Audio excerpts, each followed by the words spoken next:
तो अध्याय संख्या 10 में 3 प्रमुख विषय वस्तु है। तो इसमें पहली विषय वस्तु है श्रीमद् भागवत के 10 लक्षण। अत्र सर्गो विसर्गश्च। तो ये 1 से 9 श्लोकों में बोले गए हैं। इस अध्याय के 1 से 9 श्लोकों में वो लक्षण गिनाए गए हैं और उसकी परिभाषा भी दी गई है लक्षणों की। फिर उसके पश्चात 10 से लेके 35वें श्लोक तक सर्ग का विषय है और 35 से लेके अंत तक थोड़ा विसर्ग का विषय है। तो 10 से 35 सर्ग और फिर 35 से लेके अंतिम श्लोक तक जो भी 51 या 50 श्लोक है उसमें विसर्ग का वर्णन आता है। ठीक है, तो इस प्रकार से इन 3 विषयों को चर्चा करेंगे। तो आज के सत्र में ये जो पहला सब्जेक्ट है इसमें कि भागवत के 10 विषय वस्तु, इसकी चर्चा करते। देखा जाए तो ये अपने में ये विषय बहुत विस्तृत है। भागवत के 10 विषय वस्तु, इसकी चर्चा अलग कोर्स में की जा सकती है। भागवत के 10 विषय वस्तु, महापुराण होता है तो उसमें 10 विषय होते हैं। पुराण में 5 विषय होते हैं और उपपुराण में 5 से कम विषय होते हैं।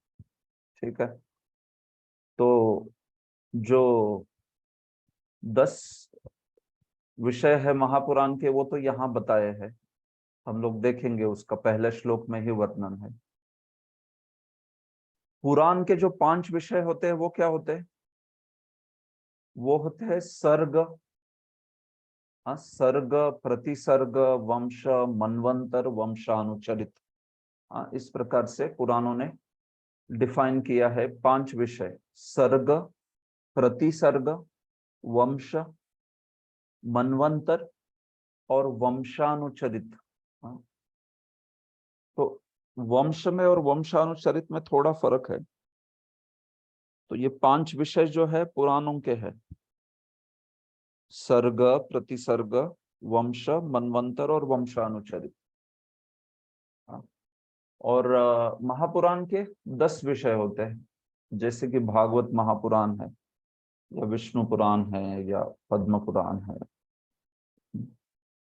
कभी कभी भक्तों को लगता है सिर्फ भागवत में ही 10 विषय वस्तु है, बाकी पुराणों में नहीं। नहीं, हर एक महापुराण में 10 विषय वस्तु, जो भी महापुराण कहलाता है उसमें 10 विषय वस्तु है। लेकिन भागवत विशेष है कि भागवत में सारा जो पूरा का पूरा जोर जो है वो आश्रय तत्व के लिए दिया है। ये विषय भागवत की विशेषता है। अन्य पुराणों में 10 विषय मिलेंगे लेकिन आश्रय तत्व पे पूरा फोकस नहीं है।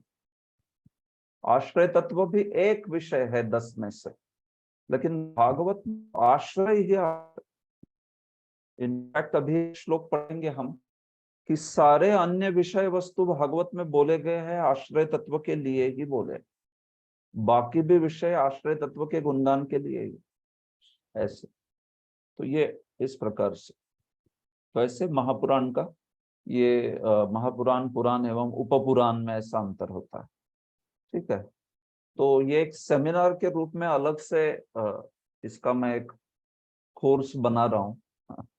पूरा इसको पूरा विस्तार से हम 12 के 10 के 10 विषय कैसे भागवत में। देखो, 2 जगह वर्णन आता है भागवत में 10 विषय वस्तु का। यहाँ जैसे सुखदेव गोस्वामी गिना रहे हैं ना, वैसे ही बाद में सूत गोस्वामी भी गिनाते हैं 10 विषय वस्तु को। वो 12वें स्कंद में आता है। ठीक है, तो 12वें स्कंद में वे भी 10 विषय वस्तु के बारे में और उसके वर्णन करते हैं। थोड़ा सा उसमें शब्द अलग प्रयोग किए हैं, जैसे वहां पर स्थान के लिए वृत्ति कहा गया है और फिर पोषण के लिए रक्षा कहा गया है, जो सूत गोस्वामी ने नाम दिए हैं भागवत के 10 विषय वस्तु को।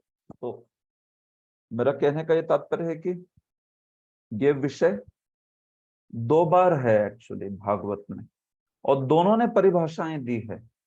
सुखदेव ने भी यहाँ पे 10 विषय की परिभाषा दी, लक्षण जो है वो बताए, और साथ ही साथ सूत गोस्वामी ने भी 10 विषय के लक्षण बताए। तो जीव गोस्वामी ने तत्व संदर्भ में दोनों का कंपैरिजन किया है। हाँ, जीव गोस्वामी ने सूत गोस्वामी की परिभाषा एवं शुभदेव गोस्वामी की परिभाषा, इन दोनों को लेके, हाँ, ऐसे।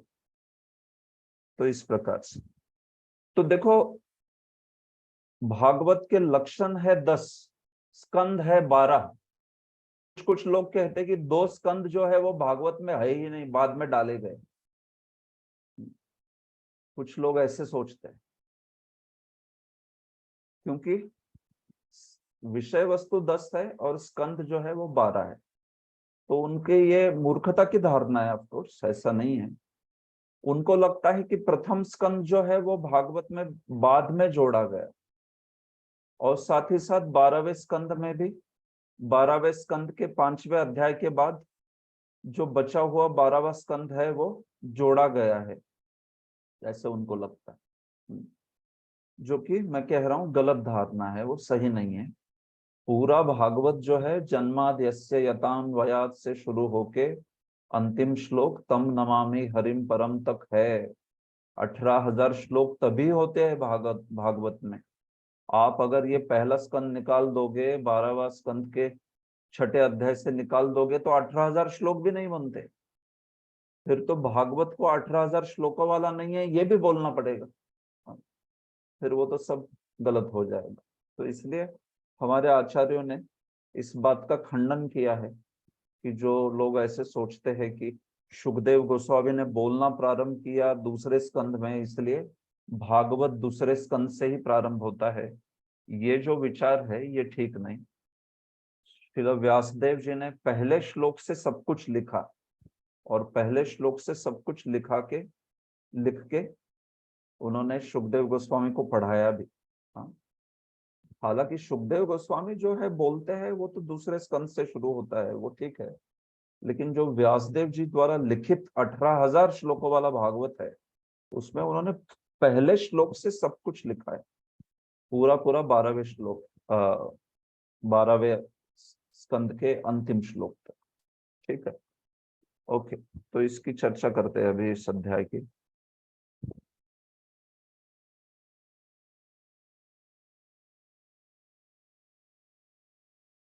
ठीक है, अध्याय 10, भागवत सभी प्रश्नों का उत्तर। अत्र सर्गो विसर्गश्च स्थानम पोषण मूतयः मन्वंतरेशानुकथा निरोधो मुक्तिराश्रयः।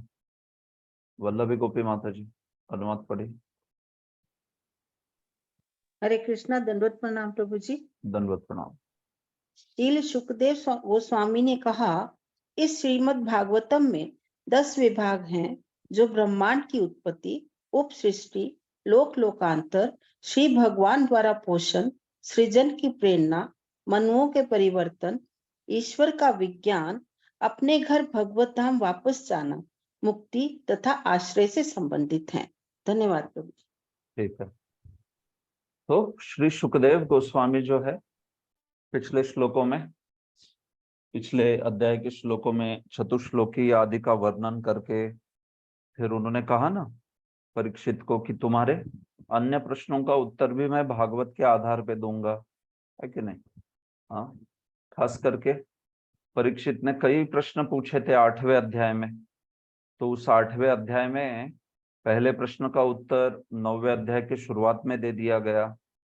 फिर दूसरे प्रश्न के उत्तर में भगवान के और हमारे शरीर में क्या अंतर है, उसके लिए तो पूरा उन्होंने चतुश्लोकी के आधार पे ही उत्तर दे दिया। कि भगवान का कैसे धाम, शरीर सब कुछ दिव्य है और जीव का कैसे भौतिक है, तो उसके लिए ये सारा चतुश्लोकी जो है वो भी वर्णन किया ऐसे। फिर अगर आपको याद होगा तो परीक्षित ने यह भी प्रश्न पूछा था कि इस विश्व की उत्पत्ति कैसे होती है, जो विराट पुरुष है उनसे, तो विराट पुरुष से कैसे उत्पत्ति होती है इस विश्व की, ये जो प्रश्न है इस प्रश्न का खास करके उत्तर इस अध्याय में। इसलिए इस अध्याय में आप देखोगे शुरुआत में 10 लक्षण का वर्णन करने के बाद फिर उसको आप देखोगे कि तुरंत उस विषय को प्रारंभ होता है, सर्ग एवं विसर्ग के। हाँ, ये बात है। लेकिन साथ ही साथ पिछले अध्याय के अंतिम श्लोकों में 10 लक्षण की बात की थी, बराबर है।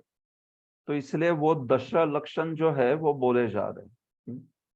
देखिए, श्रीमद् भागवतम के 9वें अध्याय के अंत में उन्होंने बोला था ना कि ये पुराण जो है 10 लक्षण वाला है। तो इसलिए यहाँ पे शुरुआत में 10 लक्षण से शुरू कर रहे हैं। देखिए, ये 9वें अध्याय का 44वां श्लोक है। तस्मा इदम भागवतम पुराणम 10 लक्षणम प्रोक्तम भगवता प्राह प्रीतः पुत्राय भूतकृत। तो इस प्रकार से मैं, जो ब्रह्मा जी ने नारद मुनि के पूछने पर ये पुराण बताया उनको 10 लक्षण वाला, ठीक है ना। तो ऐसा रेफरेंस आया था पुराणम 10 लक्षणम करके। तो इसलिए यहाँ पे 10 लक्षण जो है से शुरू कर रहे हैं। समझ गए? तो ये 10 लक्षण है सर्ग, विसर्ग, स्थान, पोषण, ऊति, मनवंतर, ईशानो, कथा, निरोध और मुक्ति। निरोध, मुक्ति और आश्रय, ऐसे। तो देखो, इसको ना उद्देश्य कहा जाता है। उद्देश्य न्याय की भाषा में ना तुम्हारे विषय वस्तु को बोल देना, इसको उद्देश्य कहते हैं। उद्देश्य आपके क्या क्या विषय है। देखो, आपने बताया क्लास के शुरुआत में कि आज के सत्र में मैं इन 5 विषयों पे बोलूंगा, तो उसको उद्देश्य कहा जाता है। उद्देश्य। और फिर एक एक उद्देश्य को लेके उसका लक्षण बोला जाता है। लक्षण, हाँ। तो वो लक्षण जो है ना वो आगे से शुरू हो रहा है। ये पहला श्लोक उद्देश्य है एक्चुअली, और लक्षण यहां से शुरू हो रही है। देखे, तीसरे श्लोक से भूतमांत्र इंद्र ध्याम जन्म सर्ग उदारिता, ये जो शुरू हो रहा है ना, ये लक्षण शुरू हो रहे हैं। तो कोई भी शास्त्र को उद्देश्य और लक्षण से बोला जाता है। उद्देश्य लक्षणोक्तिभ्याम। श्रीधर स्वामी ने भी शुरुआत में बोला था कि इस शास्त्र में उद्देश्य और लक्षण के द्वारा सारे विषय वस्तु बताए गए हैं। तो जैसे सर्ग उद्देश्य हो गया, और भूतमात्र इंद्रिय ध्यान जन्म सर्ग उदारिता ये लक्षण हो गया। डिफिनिशन जिसको आप बोलते हो, लक्षण।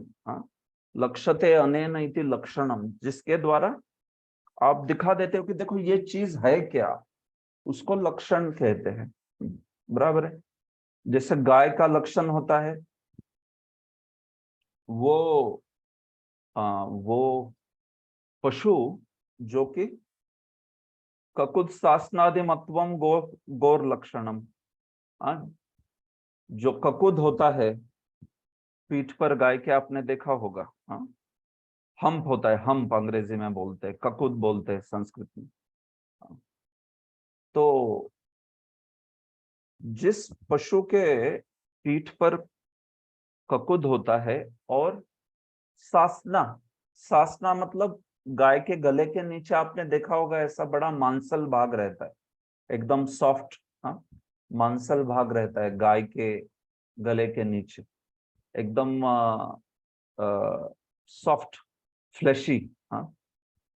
तो वो जो है उसको गलकंबल बोलते हैं संस्कृत में, या सासना बोलते हैं संस्कृत में। तो गलकंबल या सासना मतलब ये गाय के ही गले में दिखेगा आपको। तो ये ककुद होना और ये गलकंबल, ये गाय का लक्षण होता है। गौर लक्षणम। उसको गाय कहा जाता है, उस पशु को। गाय मतलब उसमें बैल भी आ गया, गोधन मतलब गाय बैल दोनों भी बेसिकली। ऐसे वो तो लिंग का भेद हो गया, लेकिन गौर लक्षणम तो सासना एवं ककुत जो है। तो लक्षण इस प्रकार से डिफाइन किया जाता है कि जो आपका लक्षण गलत ना हो, एकदम परफेक्टली उसी चीज को इंगित करे, वो लक्षण होता है। ठीक है। तो ये तो न्याय का विषय है, आप ज्यादा चिंता मत करो इसकी। अभी हम लोग जो डेफिनेशंस देख रहे हैं वो हर एक में लक्षण है, उद्देश्य का लक्षण है, मतलब हर एक जो 10 टॉपिक्स है बताए गए हैं, तो उनके बारे में यहाँ पर विषय विषय वस्तु को यहाँ पर बताया गया है। ठीक है, तो देखिए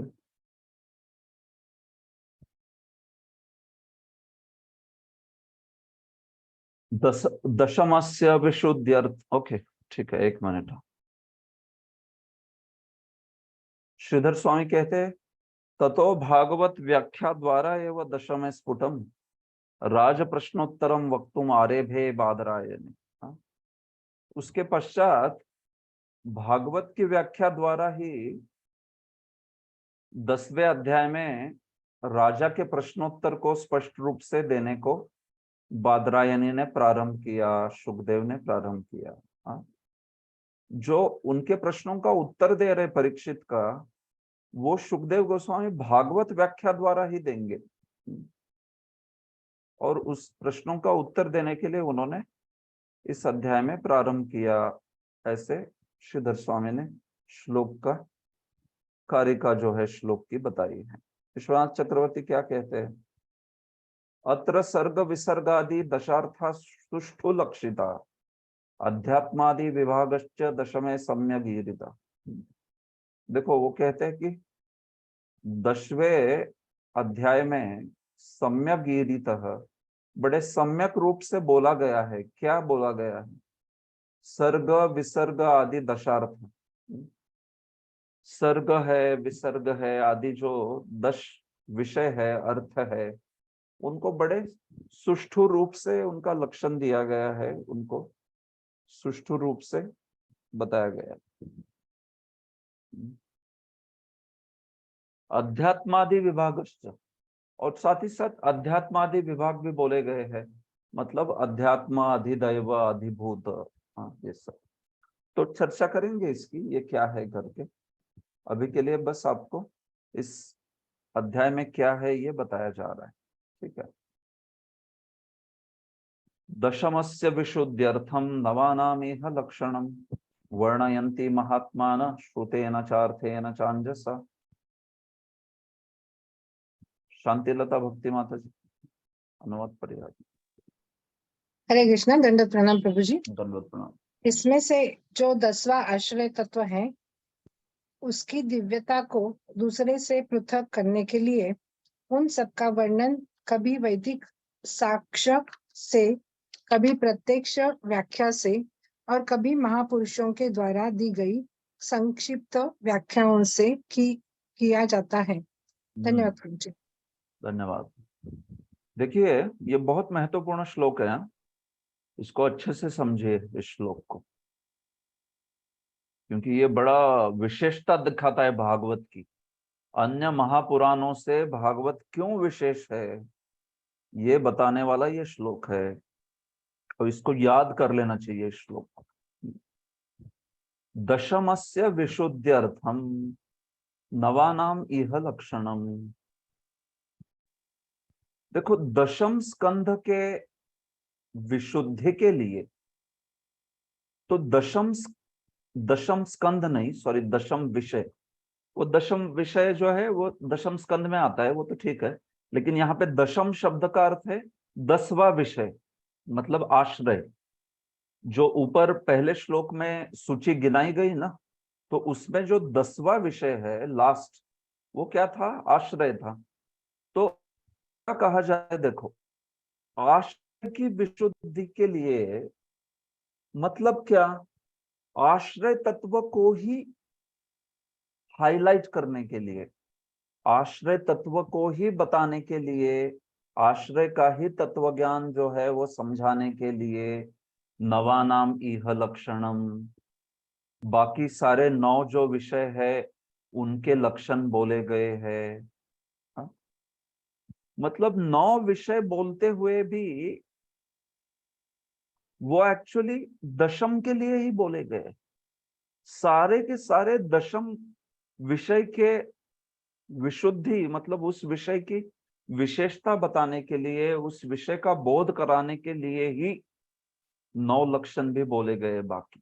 हाँ? वर्णयंती महात्मानः, महात्मा लोग, ऋषिगण, ये सारे 10 टॉपिक का वर्णन करते हैं। कैसे करते हैं लेकिन? श्रुतेन अर्थेन चांजसा। हाँ? इसको अच्छे से समझिए।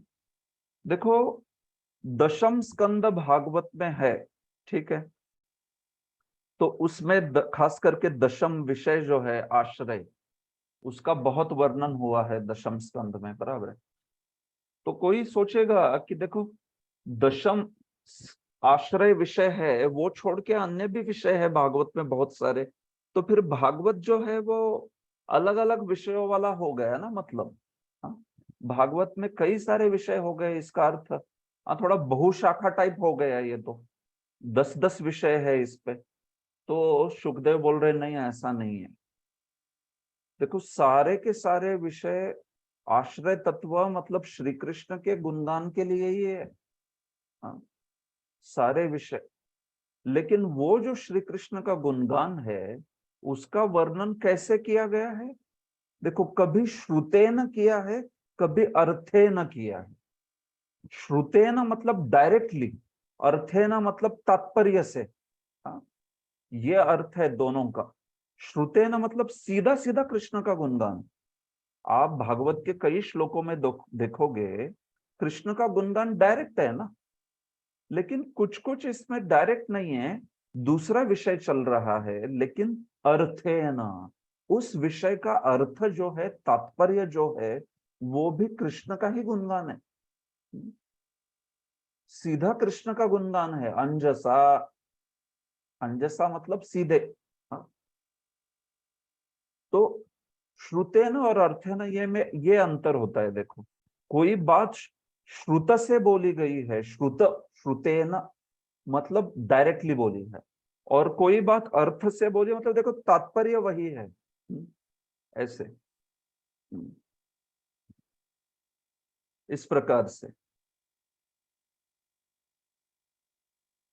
देखो, कोई आप व्यक्ति हो, उसको आप बोलते हो कि अरे तुम मूर्ख हो 1 नंबर के। हाँ? बराबर है, ऐसे बोल दिया आपने उसको, ए तुम मूर्ख है 1 नंबर का। हाँ? ऐसे।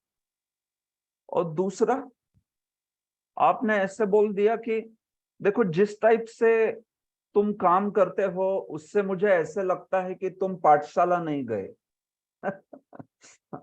राइट? हाँ? जिस प्रकार के कार्य करते हो, जिस प्रकार की बातें करते हो, ऐसा लगता है कि तुम्हें ज्यादा कुछ शिक्षा प्रदान नहीं करेगी। इसका अर्थ क्या है? हाँ? ये श्रुतकीर्ति माता जी, ये दूसरे वाक्य का अर्थ क्या है? दूसरे वाक्य का अर्थ है कि वो अर्थ ना हो गया प्रभु जी। पहला वाक्य जो डायरेक्ट हो गया कि तू मूर्ख है, और दूसरा है वो इनडायरेक्टली बोल रहे हैं। हाँ, एग्जैक्टली। धन्यवाद तो प्रभु जी। ये अंतर है दोनों में, आप समझ गए। हाँ? हाँ। श्रुतेन और अर्थेन। तो वैसे भागवत में हम लोग बोलते हैं ना भाई, हर श्लोक कृष्ण का गुणगान कर रहा है, तो कोई बोलेगा, कोई श्लोक निकालेगा जिसमें कुछ डायरेक्ट गुणगान नहीं है कृष्ण का। हाँ? और बोलेगा अरे इसमें किधर है कृष्ण का गुणगान? देखो, यहाँ पे कृष्ण शब्द आया भी नहीं। हाँ? तो ऐसे व्यक्ति को आप क्या बोलोगे सुरेश प्रभु? अगर वो बोलता है कि अरे भाई, यहाँ पे कहाँ कृष्ण का नाम आया, तो क्या बोलोगे आप? कृष्ण से संबंधित है ये सब।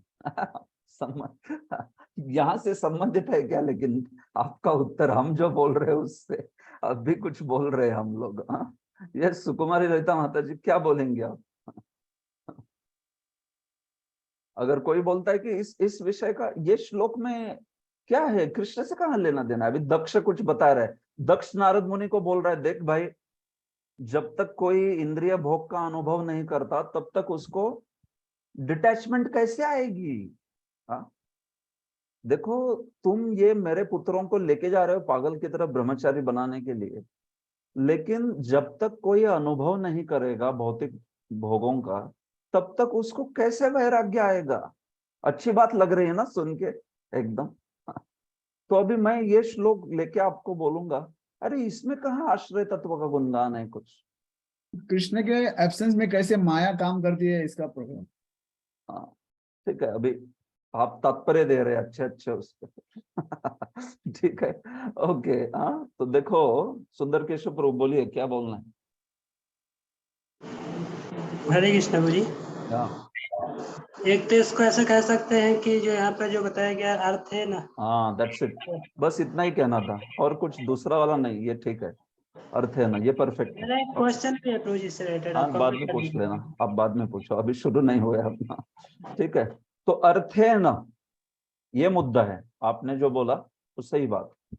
अर्थ है ना, अरे भाई हर कोई चीज डायरेक्टली बोली नहीं गई है भागवत में, वो अर्थ से भी कभी है, कभी श्रुते न है। तो जब अर्थे न बोला जाता है तो अंजसा हो गया, वो डायरेक्ट हो गया सीधा। और श्रुते न बोला, अर्थे न बोला तो वो जो है इनडायरेक्ट हो गया अप्रत्यक्ष रूप से, और श्रुते न बोला तो डायरेक्ट हो गया। हाँ तो श्रुते न अंजसा इसमें एक साथ जाएंगे, ठीक है? और अर्थे न जो है वो अलग से हो जाएगा, ऐसे। तो ये बात है। तो इस चीज को अगर समझेंगे नहीं तो फिर भागवत में सर्वत्र कृष्ण का गुणगान कैसे है ये समझेगा नहीं। कभी कभी लोगों को प्रश्न रहता है ऐसे। हाँ? लेकिन ऐसी बात नहीं है। आप अन्य अन्य पुराण पढ़ोगे ना तो उसमें देखो श्रुते है ना, मतलब डायरेक्टली भगवान का गुणगान है तो अच्छी बात है, लेकिन कई श्लोक ऐसे भी होंगे कि उसमें अर्थेन भी कृष्ण का गुणगान नहीं, अर्थेन भी तात्पर्य ही उसका कुछ और है। लेकिन भागवत में ऐसा बिल्कुल नहीं होगा। भागवत में 100% वो कृष्ण के गुणगान का ही अर्थ निकलेगा उसमें।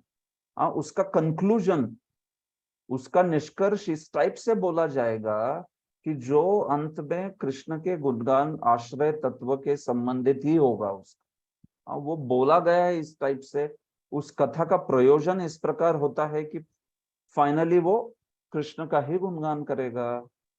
ठीक है, तो जैसे सुरेश प्रभु बोल रहे थे कि ठीक है माया कैसे, देखो इतनी शक्तिशाली इसलिए कृष्ण की शरण लेनी चाहिए, इस प्रकार से। तो अलग अलग कंक्लूजन उसके हो सकते हैं, लेकिन मुद्दा क्या है कि भागवत में इस प्रकार से हमेशा ही श्रुतेन और अर्थेन गुणगान किया गया है।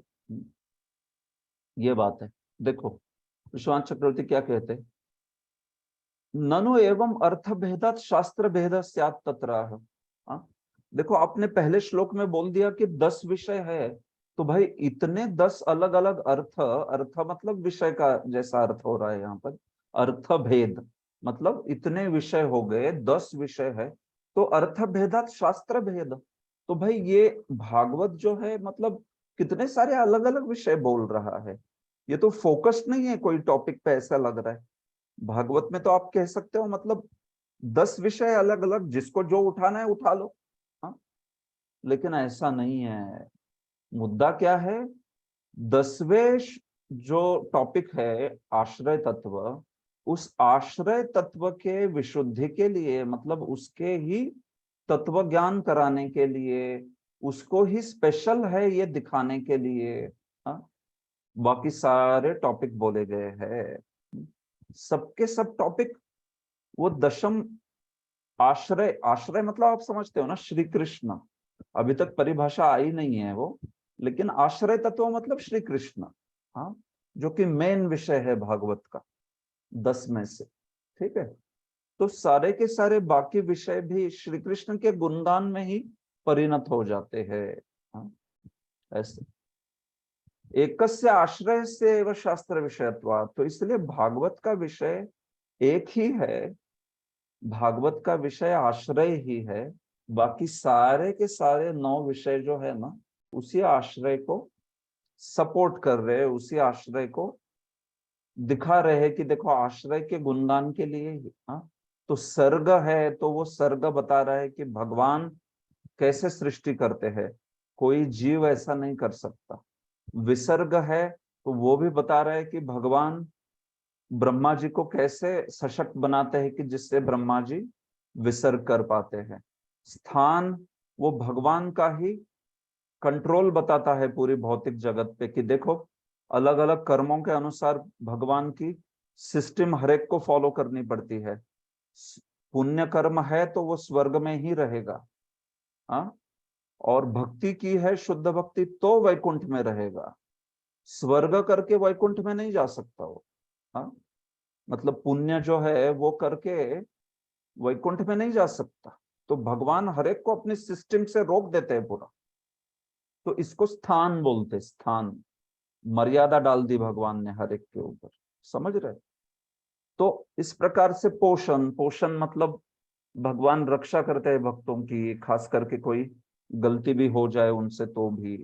तो इस टाइप से जो हर विषय का जो अंतिम कंक्लूजन है वो भगवान में ही है, भागवत में जिस टाइप से बोला है वो, हाँ। बस इतनी है कि श्रुतेन क्वचित स्तुत्यादिषु तद्वाचक शब्देन एव। श्रुत मतलब डायरेक्ट उनकी स्तुति हो रही है, तद्वाचक शब्द कृष्ण के वाचक शब्द होते उसमें, डायरेक्ट होते, डायरेक्ट साक्षात वर्णयंती, हाँ, अंजसा मतलब साक्षात, yes।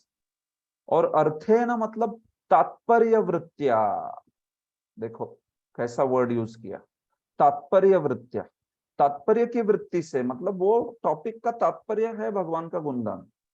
हो सकता है डायरेक्टली उसमें श्री कृष्ण का नाम नहीं आया हो, लेकिन भगवान के गुणगान का ही तात्पर्य है। तो ये दक्ष आदि जो भी कोई एपिसोड्स है, अन्य अन्य प्रकरण है, तत्तद आख्यानेशु, हाँ, तो सारे आख्यानों में तात्पर्य जो होता है वो भगवान का ही होता है। और इसलिए ये दशम स्कंद के ही विशुद्धि के लिए, मतलब उसी का तत्व ज्ञान बताने के लिए, उसी का उत्कर्ष बताने के लिए सारे के सारे अन्य विषय जो है वो बोले गए हैं, इस प्रकार से, ऐसे, ठीक है। तो प्रभुपाद जी क्या कहते हैं, प्रभुपाद जी कहते हैं कभी वैदिक साक्ष्य से, कभी प्रत्यक्ष व्याख्या से, और कभी महापुरुषों के द्वारा दी गई संक्षिप्त व्याख्याओं से, हाँ। तो देखिए बेसिकली प्रभुपाद जी ने इसको 2 को 3 में बोल दिया है, हाँ। तो वैदिक साक्ष्य मतलब श्रुतेन हो गया, और फिर जो प्रत्यक्ष व्याख्या है वो भी श्रुतेन हो गया, हाँ। और फिर जो महापुरुषों के द्वारा दी गई संक्षिप्त व्याख्या है उसको प्रभुपाद जी ने अंजसा जो है, उसका ये किया है, अंजसा का वैसा अनुवाद किया है, संक्षिप्त रूप में करके, ऐसे, ठीक है। तो जो भी है इसमें मुद्दा मेन यही है कि श्रुते न हो या अर्थे न हो।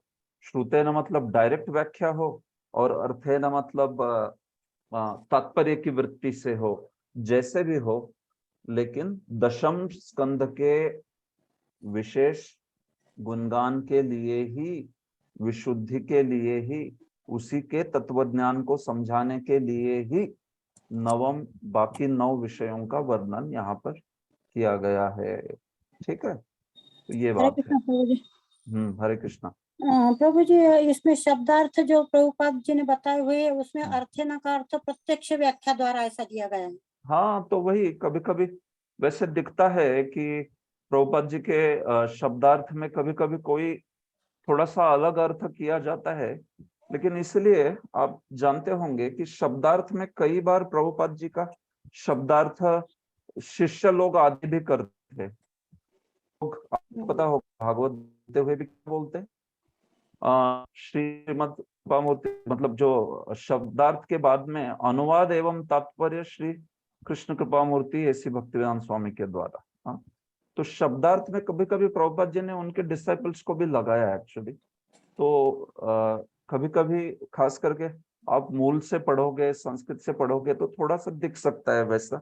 यहाँ पे अर्थ है ना शब्द का अर्थ, लेकिन तात्पर्य वृत्ति ही होना चाहिए, हाँ। तो हो सकता है कि वो प्रभुपाद जी ने नीचे अनुवाद में तो परफेक्ट लिखा हो, लेकिन ऊपर जो शब्दार्थ है उसमें कोई उसमें थोड़ा सा कुछ प्रमाद हो गया हो, जो भी उनके डिसाइपल आदि ने लिखा है। तो नहीं तो आप यहाँ अर्थ देखिए बहुत क्लियर है, जैसे मैं आपको श्रीधर स्वामी की ये दिखा रहा हूँ टीका, और श्रीधर स्वामी को भी प्रभुपाद जी फॉलो करते थे। तो देखिए श्रुतेन का अर्थ क्या किया है, श्रुत्या एव साक्षात वर्णयंती, साक्षात अर्थ किया है, और अर्थेन का अर्थ क्या किया है माता जी, आप पढ़िए ये। अर्थेन नहीं दिख रहा आपको? मैं भी नहीं ठीक, प्रभु जी। ओके। कौन पढ़ेगा ये, क्या किया है अर्थेन का अर्थ? हरे कृष्ण प्रभु। यस, प्रयत्न करती हूँ। अर्थेन तात्पर्य वृत्त्या च तत् दाख्यानेषु। एग्जैक्टली। सो अर्थेन शब्द का अर्थ देखो क्या किया है श्रीधर स्वामी ने, तात्पर्य वृत्त्या। तो तात्पर्य वृत्ति से मतलब वो तात्पर्य है, वो डायरेक्टली बोला नहीं है बट तात्पर्य है वो। तो श्रुतेन का अर्थ साक्षात है और अर्थेन का अर्थ तात्पर्य वृत्ति का है। समझ गए माता जी आप? हाँ प्रभु जी, हरे कृष्ण। ओके, हरे कृष्ण। तो इस प्रकार से ये दशम जो विषय है कि परिशुद्धि विशुद्धि का गुणगान करने के लिए ही, उसी के तत्व ज्ञान के लिए ही बाकी 9 जो विषय है बोले गए। मतलब 9 विषयों के द्वारा भी दशम स्कंद का ही गुणगान होता है, ये इतना याद रखिए आप, तो आपको फिर वो समझ गया। भूतमात्रेन्द्रिय धियान जन्म सर्ग उदारितः ब्रह्मणो गुण वैषम्यात् विसर्गः पौरुषः स्मृतः। ठीक है, श्रुत कीर्ति माता जी अनुवाद पढ़ी। हरे कृष्णा प्रभु जी, प्रणाम। पदार्थ के 16 प्रकार, प्रभु जी आवाज सुनाई दे रहा है? हाँ बिल्कुल। हाँ, पदार्थ के 16 प्रकार अर्थात 5 तत्व, क्षिति, जल, पावक, गगन तथा वायु, ध्वनि, रूप, स्वाद, गंध, स्पर्श तथा नेत्र, कान, नाक, जीभ, त्वचा एवं मन की तात्विक सृष्टि सर्ग कहलाती है। और प्रकृति के गुणों की बात की अंतःक्रिया विसर्ग कहलाती है। ठीक है, धन्यवाद प्रभु जी। धन्यवाद। ओके, तो देखिए अभी परिभाषाएं शुरू हो गई हर एक की। ठीक है, सर्ग किसे कहते हैं, विसर्ग किसे कहते हैं, तो ये सारे जो विषय है इसका हर एक स्कंध में वर्णन आएगा विस्तार से। ठीक है, लेकिन आप याद रखना ये परिभाषाएं बहुत महत्वपूर्ण है, तो इसको अच्छे से समझ के याद रखना। आगे विस्तार से विषय तो उस स्कंध में आएगा। ठीक है, तो देखिए जो 12 स्कंध है भागवत के, उस 12 स्कंधों में 10 विषय जो है उसकी बात हो रही है, बराबर है। तो देखिए अभी भागवत के 12 स्कंद जो है, यहाँ पे देखिए मैं अंग्रेजी में दिखा रहा हूं आपको, कैंटो 1 से लेके कैंटो 12। तो देखो ये प्रभुपाद जी ने कुछ नाम दिए हैं इनको। तो ये नाम जो है, इस नाम के ऊपर भी थोड़ा सा मतांतर है भक्तों के बीच में, क्योंकि प्रभुपाद जी ने 2 अलग अलग प्रकार से नाम दिए थे। तो देखो पहले स्कंध में सर्ग ऐसा नाम दिया है, लेकिन देखा जाए तो पहले स्कंद में सर्ग नहीं है कहीं पर। सर्ग विषय पहले स्कंद में नहीं आता, सर्ग जो है वो दूसरे स्कंद में आता है। ठीक है, तीसरे और चौथे स्कंद में विसर्ग आता है, दूसरे में सर्ग, तीसरे चौथे में विसर्ग, 5वें में स्थान आता है, स्थान। ठीक है, 6ठे में पोषण, 7वें में ऊती, 8वें में मनवंतर, 9वें में ईशानु कथा, 10वें में आश्रय, 11वें में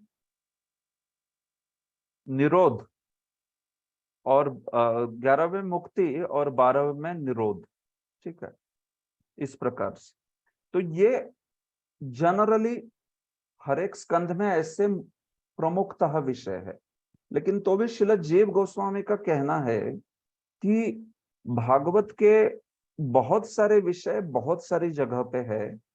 हमें ऐसा नहीं कहना चाहिए कि कोई स्कंध में पर्टिकुलरली एक ही विषय है, दूसरी कोई चीज है ही नहीं, ऐसा नहीं कहना चाहिए। वो कहते हैं भागवत के कई सारे विषय कई सारे स्कंधों में है। तो फिर प्रथम स्कंध में सर्ग है कि नहीं भाई, इसके ऊपर बहुत चर्चा हुई है। हाँ, इस्कॉन के भी स्कॉलर्स में कि प्रथम स्कंध को क्रिएशन ऐसा नाम क्यों दिया गया। तो आपको मैं समझा रहा हूँ ये चीजें, क्योंकि आप भागवत के भक्ति वैभव कर रहे हो तो आपको पता होना चाहिए ये सब चीजें। हाँ, तो पहले स्कंद को भाई सृष्टि ऐसा नाम कहाँ दिया, क्यों दिया? क्योंकि सृष्टि कहाँ पे बोली है पहले स्कंद? कहीं पे भी नहीं बोली। थोड़े बहुत कुछ प्रार्थनाएं कहीं पे आती है, जैसे हस्तिनापुर के जो हस्तिनापुर की महिलाएं हैं, स्त्रियां, जब भगवान का गुणगान कर रही है तो उसमें थोड़ा बहुत कुछ प्रार्थनाएं में शुरुआत में क्रिएशन सृष्टि के बारे में थोड़ा बहुत वर्णन है, या फिर अन्य अन्य प्रार्थनाओं में वर्णन है। पहले स्कंद के पहले श्लोक में थोड़ा बहुत क्रिएशन का वर्णन है, जन्माद यस्य यतोन्वयाद आदि। हाँ, लेकिन जहां बात आ गई सर्ग विषय की, तो सर्ग का तो एक स्पेसिफिक अर्थ है। हाँ, सर्ग मतलब वो शुरुआत में जो भगवान सृष्टि करते हैं उसको सर्ग कहते हैं। हाँ, ऐसे। तो इसीलिए इन विषयों का नाम देते हुए किस कारणवश ऐसा नाम दिया गया है, इसके ऊपर थोड़े बहुत मतांतर हो सकते हैं। इसलिए मैं आपको बता रहा हूं कि आप इसको इस टाइप से समझिए कि देखिए, प्रभुपाद ने यहाँ पे क्रिएशन नाम दिया, ऐसा हम लोग सोचते हैं, ऐसा सब ज्यादातर मानते हैं। लेकिन वही प्रभुपाद ने जलदूत डायरी में देखो क्या नाम दिया है पहले स्कंद को। मैं दिखा रहा हूं आपको।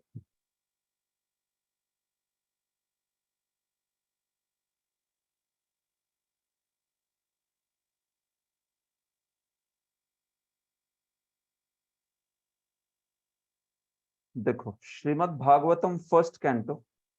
पहले ये जो पहला टॉपिक यहाँ पर है, हाँ, इसको क्या नाम दिया है सुरेश प्रभु? एब्सोल्यूट हाँ, द एब्सोल्यूट ट्रूथ नाम दिया है। देखो, ये प्रभुपाद जी ने ही नाम दिए है श्रीमद् भागवत के पहले दूसरे कैंटोस को। ये तो प्रभुपाद जी के डायरी से है, डायरेक्ट जलदूत डायरी से। यहाँ पे भागवत में जो है, इधर मैंने आपको दिखाया दूसरी जगह, वो तो हो सकता है भाई बीबीटी ने डाला हो या किसी ने डाला हो, हमें भी इतने आइडिया नहीं है। मैंने कुछ प्रभुपाद जी के शिष्यों से भी पूछा तो उनको भी एग्जैक्टली आइडिया नहीं था कि क्रिएशन नाम किसने दिया है, क्योंकि लिटरली पहले स्कंद में क्रिएशन दिखता ही नहीं कुछ। हाँ, ऐसी बात। सर्ग जिसको बोलते हैं वो, तो जीव गोस्वामी के अनुसार ज्यादा से ज्यादा पहले स्कंद में क्या है, तो वो बोलते हैं इसमें पोषण है, पोषण का विषय है, भगवान के द्वारा रक्षा, ये विषय है। जो पोषण विषय है ना 10 विषयों में एक, तो उसमें से पोषण विषय है, ऐसा जीव गोस्वामी ने स्वीकार किया है पहले स्कंद में। इस प्रकार से वो बात करते हैं। बाकी नहीं तो सर्ग देखा जाए तो वो दूसरे ही स्कंद में है, विसर्ग तीसरे चौथे में है, दूसरे तीसरे चौथे में विसर्ग है।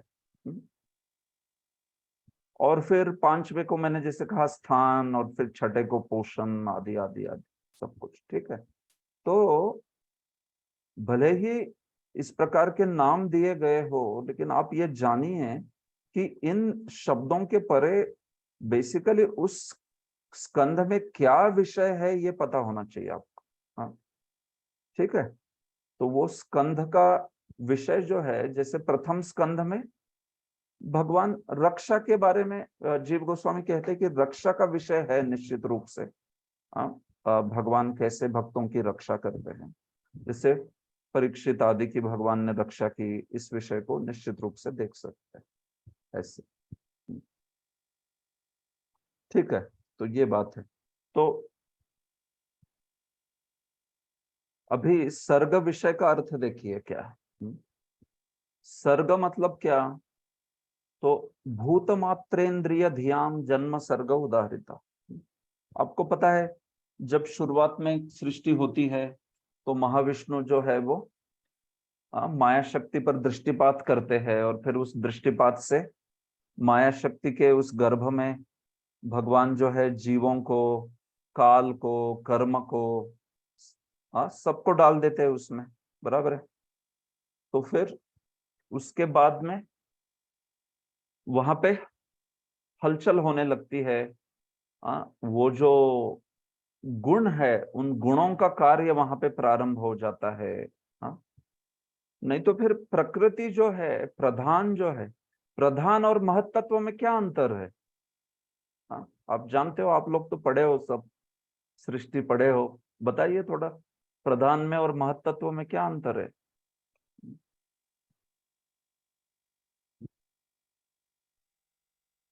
यस, सुकुमारी ललिता माता जी। हरे कृष्ण प्रभु जी। प्रधान जो है वो प्रारंभ में बनता है, और लेकिन जब बाद में उसमें तीनों गुण एक्टिवेट हो जाते हैं तब जो है वो महत्त्व में परिवर्तित हो जाते तो प्रधान में 3 गुण होते कि नहीं होते फिर? होते हैं, पर वो एक्टिवेटेड नहीं होते। अच्छा, तो एक्टिवेटेड नहीं होते मतलब क्या होता है? मतलब वो है लेकिन एक्टिवेटेड नहीं क्यों है? ऐसा क्यों है? याद नहीं है प्रभु जी। हाँ तो ठीक है, नो प्रॉब्लम। तो यस, महात्सेवा प्रभु। वही शायद से काल भी आता है ना प्रधान में, मतलब महत्त्व में, इसके कारण वो एक्टिवेट है नहीं। ओके, ठीक है। देखो, प्रधान में ना तीनों गुण होते हैं, लेकिन एग्जैक्ट सेम प्रोपोर्शन में होते हैं, ठीक है।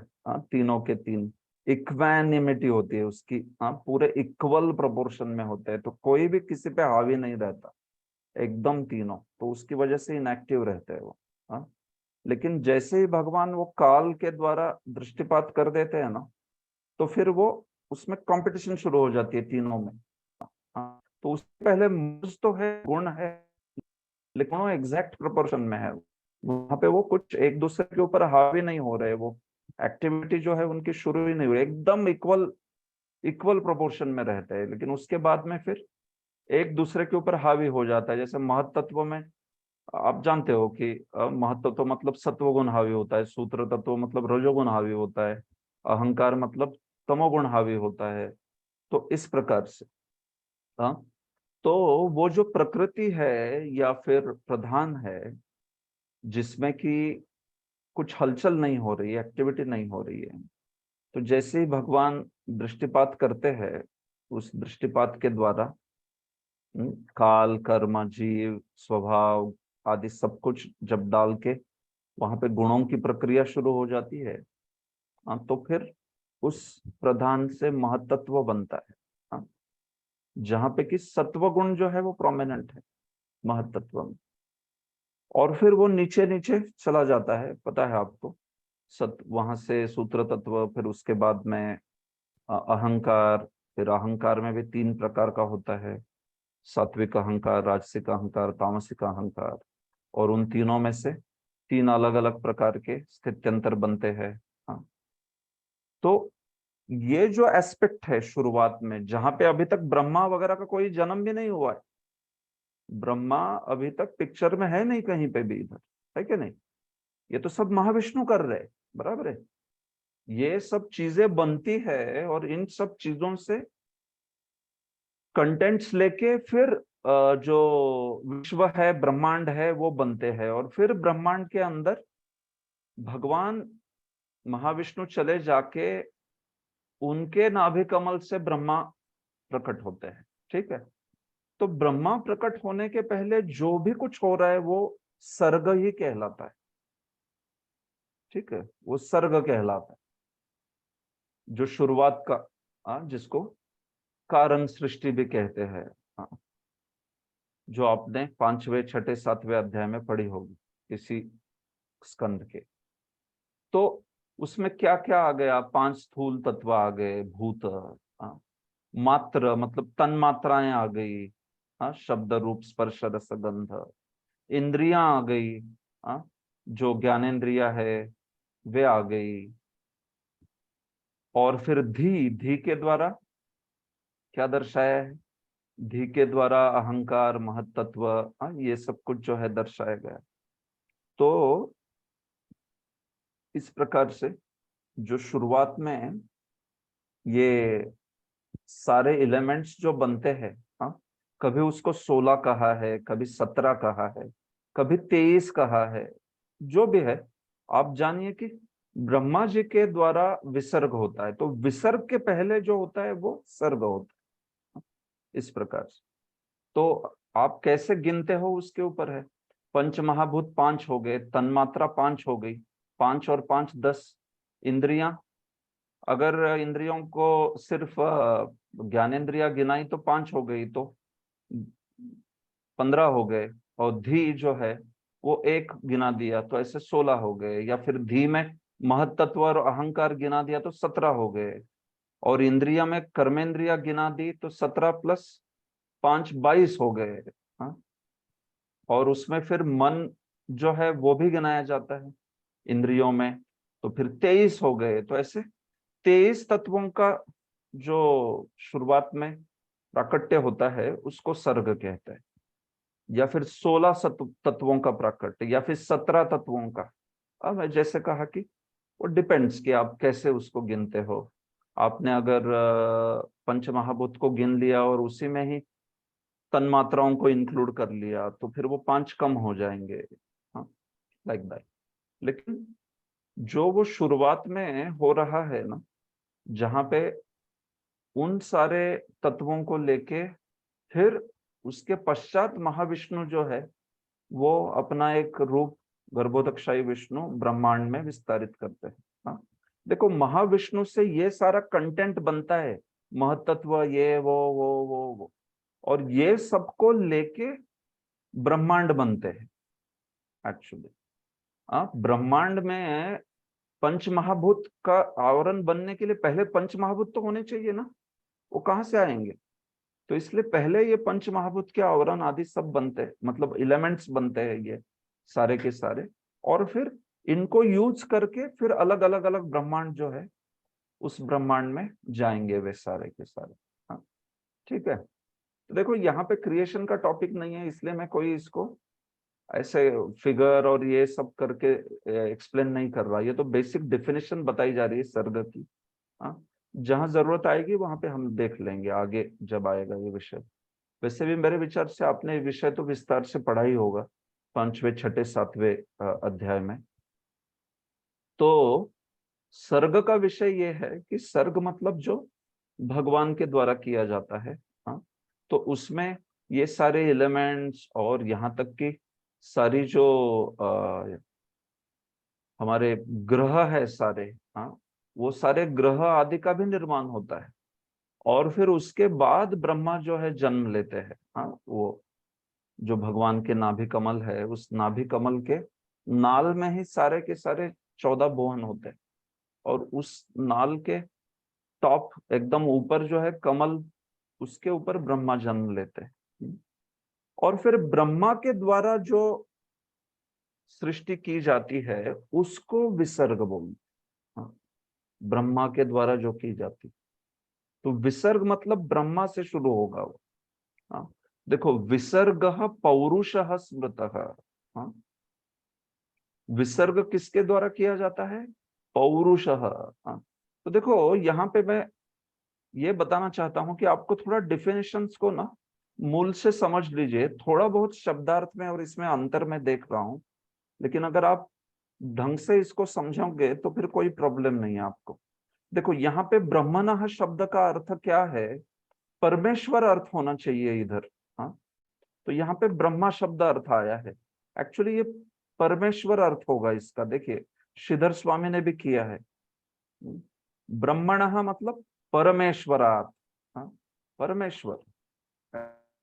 और जो पुरुष है वो पुरुष आज ब्रह्मा के लिए वहां पर प्रयोग किया गया, जो पुरुष शब्द है वो विसर्ग की बात हो रही है वहां पर। तो इस श्लोक में गुण वैषम्य तक सर्ग ही है पूरा, ये सर्ग की परिभाषा है ये इतनी। भूतमात्रेन्द्रिय धियाम जन्म सर्ग उदाहरितः ब्रह्मणो गुण वैषम्याद, ये पूरी की पूरी सर्ग की ही व्याख्या है। क्या अर्थ है इसका? ब्रह्मणा मतलब परमेश्वर के द्वारा जब गुण की विषमता जो है वो प्रवृत्त की जाती है, हाँ, तीनों गुणों को जब भगवान हिला देते हैं अपने दृष्टिपात के द्वारा, जब उसमें उनको कार्यरत बना देते हैं, तो फिर उसके कारण जो ये अलग अलग अलग भूत है, इंद्रियां है, इनका जो जन्म होता है उसको सर्ग कहा गया है। ऐसा अर्थ है यहाँ पर, समझ रहे? ऐसे नहीं तो फिर ब्रह्मण और गुण वैषम्यात विसर्ग ऐसा हो जाएगा कि गुणों की विषमता के कारण ब्रह्मा ने जो विसर्ग किया है। नहीं, वहां गुण की विषमता तो शुरुआत में हुई ना, एकदम प्रारंभ में हुई। तो इसलिए ये ब्रह्मण यहाँ पर अर्थ परमेश्वर है, भगवान है यहाँ पर अर्थ, महाविष्णु मतलब इस केस में। देखो, अब देख सकते हो इसको, श्री जीव गोस्वामी वगैरह ने भी ऐसा ही अर्थ किया है। गुणानाम वैषम्यात मतलब परिणामात, और ब्रह्मणा मतलब परमेश्वरात। ये ब्रह्मा के लिए नहीं है वर्ड, परमेश्वर के लिए। और ब्रह्मा के लिए कौन सा वर्ड है? देखो, ये पुरुषः वैराज ब्रह्मा, तो ये वर्ड है। ये जो पुरुष कहते हैं किसको? ब्रह्मा को कहते हैं वैराज पुरुष।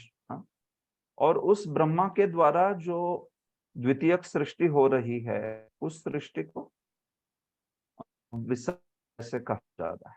ठीक है, तो क्या होता है वो सृष्टि? वो सृष्टि मतलब ये सब बाकी जो जीवात्मा देह सब स्पीशीज क्रिएट करना, अलग अलग मानव और पशु पंछी, ये सब ब्रह्मा जी करते हैं, ये ब्रह्मा जी का कार्य है। सब अलग अलग अलग अलग जो जीवात्मा है, उन जीवात्माओं के लिए जो अलग अलग अलग स्पीशीज है, वो सारी की सारी उनको देह प्रदान करना, उनको उत्पत्ति में प्रकट कराना, ये सब ब्रह्मा जी का कार्य है। That is called as secondary creation, विसर्ग ऐसे। लेकिन उसके पहले ये सब के वक्त तो ब्रह्मा जी होते भी नहीं। ये पहला वाला जो है महाभूत, तन्मात्रा, इंद्रियां, ये सब बनते हैं, तो ब्रह्मा तो होते भी नहीं उधर तक। हाँ, वो तो बाद में आते हैं, गर्भोदकशाही विष्णु के कमल जो नाभ है उससे। हाँ, ऐसे। तो इस प्रकार से सर्ग और विसर्ग में यह अंतर है। विसर्ग पौरुषः स्मृतः, इतनी ही परिभाषा है उस। विसर्ग उसे कहते हैं जो वैराज पुरुष या ब्रह्मा जी करते हैं। हाँ, ऐसा अर्थ है उसका, विसर्ग पौरुषः स्मृता मतलब। देखिए प्रभुपाद जी, श्रीमद् भागवत के 10 विभागों के लक्षणों की व्याख्या के लिए लगातार 7 श्लोक। इनमें से प्रस्तुत श्लोक जो 16 तत्व पृथ्वी जल इत्यादि के साथ मन बुद्धि के प्राकट्य को बताता है, हाँ, तो वो क्या हो गया? वो सर्ग हो गया। परवर्ती सृष्टि आदि पुरुष एवं गोविंद के अवतार महाविष्णु, हाँ, की उपरयुक्त 16 शक्तियों की प्रतिक्रियाओं का फल है। तो ये महाविष्णु करवाते हैं सब कुछ, महाविष्णु करते हैं ये। हाँ, यहाँ पे ब्रह्मा जी आदि का कोई रोल नहीं है, महाविष्णु करते हैं ये सब कुछ। सारे यूनिवर्सेस मतलब सारे के सारे ब्रह्मांड क्रिएट करना, और ब्रह्मांड में जो भी ब्रह्मांड के लिए जो भी अलग घटक चाहिए वगैरह कुछ, वो जो है वो महाविष्णु क्रिएट करते हैं। और फिर उसके बाद में ब्रह्मा जी जो है वो अन्य जीवों के जो शरीर आदि है शुरुआत में, जो अलग अलग स्पीशीज है उनका ब्रह्मा जी सृष्टि करते हैं ऐसे। तो इस प्रकार से दोनों के कार्यों में अंतर है। जस्ट एक मिनट, यहाँ पर श्रीधर स्वामी की व्याख्या भी देखिए। पुरुषः वैराजः, चराचर विसर्ग, चराचर सर्ग जो है वो उसका जो सृष्टि है वो ब्रह्मा जी के द्वारा हो रहा है। ये जो बाकी नहीं तो शुरुआत में अलग अलग तत्व है, 23 तत्व है या 16 तत्व है, 17 तत्व है, इसका जो है वो भगवान ही करते हैं स्वयं। हाँ, तो ऐसा दोनों में अंतर है। ठीक है, ओके, आगे बढ़ते हैं। स्थितिर्वैकुंठ विजय पोषणम तदनुग्रह मन्वंतराणि सद्धर्म ऊतयः कर्म वासनाः। जय श्री राधा माता जी। हरे कृष्ण प्रभु जी, दंडवत। धन्यवाद। जीवात्मा के लिए उचित तो यही है कि वह भगवान के नियमों का पालन करे और पूर्ण पुरुषोत्तम भगवान के संरक्षण में पूरी तरह से मानसिक शांति प्राप्त करे। सभी मनो तथा उनके नियम जीवन को सही दिशा प्रदान करने के लिए है। कार्य करने की प्रेरणा ही सकाम कर्म की आकांक्षा है। Thank you. ठीक है, तो सर्ग हो गया, विसर्ग हो गया, बराबर है। आगे अभी स्थानम या स्थिति, हाँ, स्थानम भी कहते हैं, स्थिति भी कहते हैं उसको, ठीक है। तो उसकी बात हो रही है यहाँ पर। तो स्थिति को क्या कहा है? वैकुंठ विजय। वैकुंठ विजय, स्थान की परिभाषा क्या की है देखो, वैकुंठ विजय। पोषण की क्या परिभाषा है? तदनुग्रह।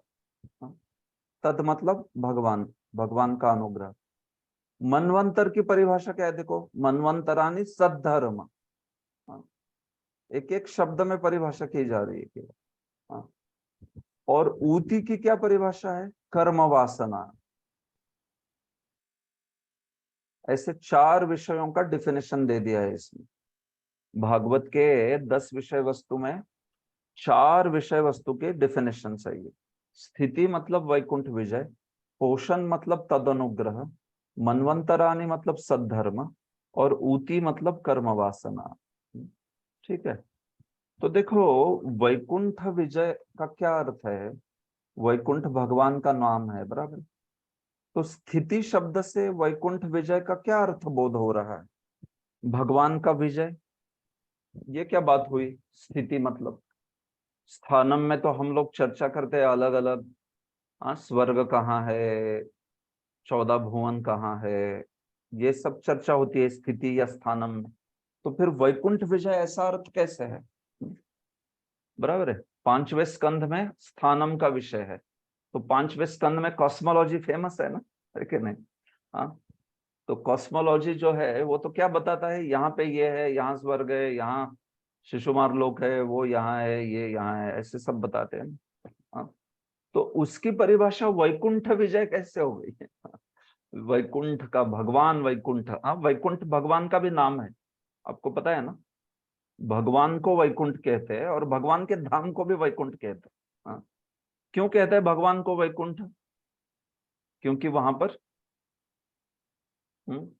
कोई कुंठ यानी वहां पे कोई दुख नहीं है। लेकिन वो तो भगवान के धाम को वैकुंठ कहते हैं, भगवान को वैकुंठ क्यों कहते हैं?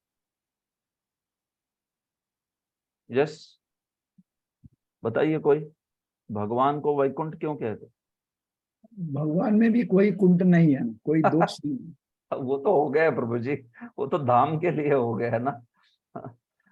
धाम के लिए है, भगवान में भी है वो गुण, लेकिन तो भी और एक विशेष कारण है। शांतिलता भक्ति माता जी बोलिए। क्योंकि वे हमेशा सच्चिदानंद रहते हैं, इसके लिए उनको वैकुंठ कहते हैं। ठीक है, जय श्री राधा माता जी। यस प्रभु जी, क्योंकि वो आध्यात्मिक जगत में है और इस कुंठ तो इस भौतिक जगत में है ना प्रभु जी। ठीक है, देखो भगवान को वैकुंठ इसलिए कहते हैं क्योंकि भगवान की माँ का नाम विकुंठा है। विकुंठा, भगवान की नाम का, माँ का नाम विकुंठा है, इसलिए उसके पुत्र हुए वैकुंठ, ऐसे। हाँ, बाकी आप जो बता रहे, मैं ऐसे नहीं कह रहा वो गलत है, लेकिन ये कारण है मूल। 8वें स्कंद में इसका वर्णन है। भगवान का वो वैकुंठ नाम क्यों प्रसिद्ध हुआ? क्योंकि वो विकुंठा के पुत्र है। हाँ, वो जो भगवान का वैकुंठ नाम है ना, जो कि एक मनवंतर अवतार है, उस मनवंतर अवतार में भगवान की माँ का नाम, भगवान की माँ जो कि शुद्ध भक्त है, उनका नाम विकुंठा था, इसलिए विकुंठा के पुत्र वैकुंठ के रूप में वो बड़े प्रसिद्ध हुए। हाँ, वैसे तो वो भगवान का शाश्वत नाम ही है, लेकिन उसमें ये भी, ये अर्थ जो है खास करके उस अर्थ से भगवान को वैकुंठ कहते हैं। और फिर उनके उस स्थान में कोई कुंठ नहीं है, कोई दुख नहीं है, वो तो ठीक है, वो तो सही है। हाँ, वो तो उनके स्थान के लिए भी बोला है, उनमें तो कुछ सवाल ही नहीं कोई दुख होने का, वो तो क्लियर है, वो तो स्वरूप शक्ति में स्थित रहते हैं, उनके जीवन में क्या दुख होगा। लेकिन वैकुंठ से बोध होता है कि भाई जिनकी माँ जो है वो विकुंठा है। हाँ, विकुंठा उनकी माँ का नाम है, तो इसलिए वैकुंठ। तो ये जो वैकुंठ है, वैकुंठ विजय, हाँ, जहाँ पे बात हो वैकुंठ के स्वामी की विजय, तो देखो इसमें क्या है, बड़ा रोचक रूप से वैसा लक्षण किया गया है। क्योंकि क्या अर्थ है, देखिए, वैकुंठस्य भगवतः विजय सृष्टानाम तत्तत् मर्यादा पालनेन उत्कर्ष स्थिति। हाँ, क्या कहते हैं श्रीधर स्वामी? श्रीधर स्वामी कहते हैं कि देखो, भगवान सर्वत्र विजयी होते हैं। हाँ, भगवान का सर्वत्र उत्कर्ष है। कैसे उत्कर्ष है? उन्होंने जो मर्यादा दी है ना, उस मर्यादा को पालन करना ही पड़ता है हर एक को। इस प्रकार से उनका जो विजय है, उनका जो उत्कर्ष है, वो उनकी सृष्टि में सतत दिखाई पड़ेगा। हाँ? सृष्टानाम तत्तत् मर्यादा पालनेन, देखो जो उनसे सृष्ट हुए हैं, मतलब जो सृजन हुआ है भगवान से, उनको भगवान की मर्यादा का पालन करना ही पड़ता है। वे सतत विजयी रहते हैं, मतलब उनकी आज्ञा कोई टाल ही नहीं सकता। तो भगवान ने सिस्टम बनाई है, अगर आप पाप करोगे तो आपको नरक जाना पड़ेगा, जाना ही पड़ेगा। भगवान ने सिस्टम बनाई है, आप पुण्य करोगे तो आपको स्वर्ग जाना पड़ेगा या स्वर्ग जाओगे, तो पुण्य रहेगा तो ही स्वर्ग जाओगे। भगवान की सिस्टम है, अगर आप योगी हो, आप ज्ञानी हो, आप कर्मी हो, भक्त हो, तो जो जो जो जो अलग साध्य साधन बोले हैं, उसके अनुसार हरेक को पालन करना ही पड़ता है। उसको कोई नकार सकता है? कोई नहीं नकार सकता। तो इसलिए उसको वैकुंठ विजय कहा जा रहा है। अब सोचो, ऐसा अर्थ है वहां पर, हाँ, उस स्थिति शब्द का, कि जो सतत, जिनकी आज्ञा सतत विजयी रहती है, जिन्होंने दी हुई मर्यादाओं को हर जीव को पालन करना ही पड़ता है।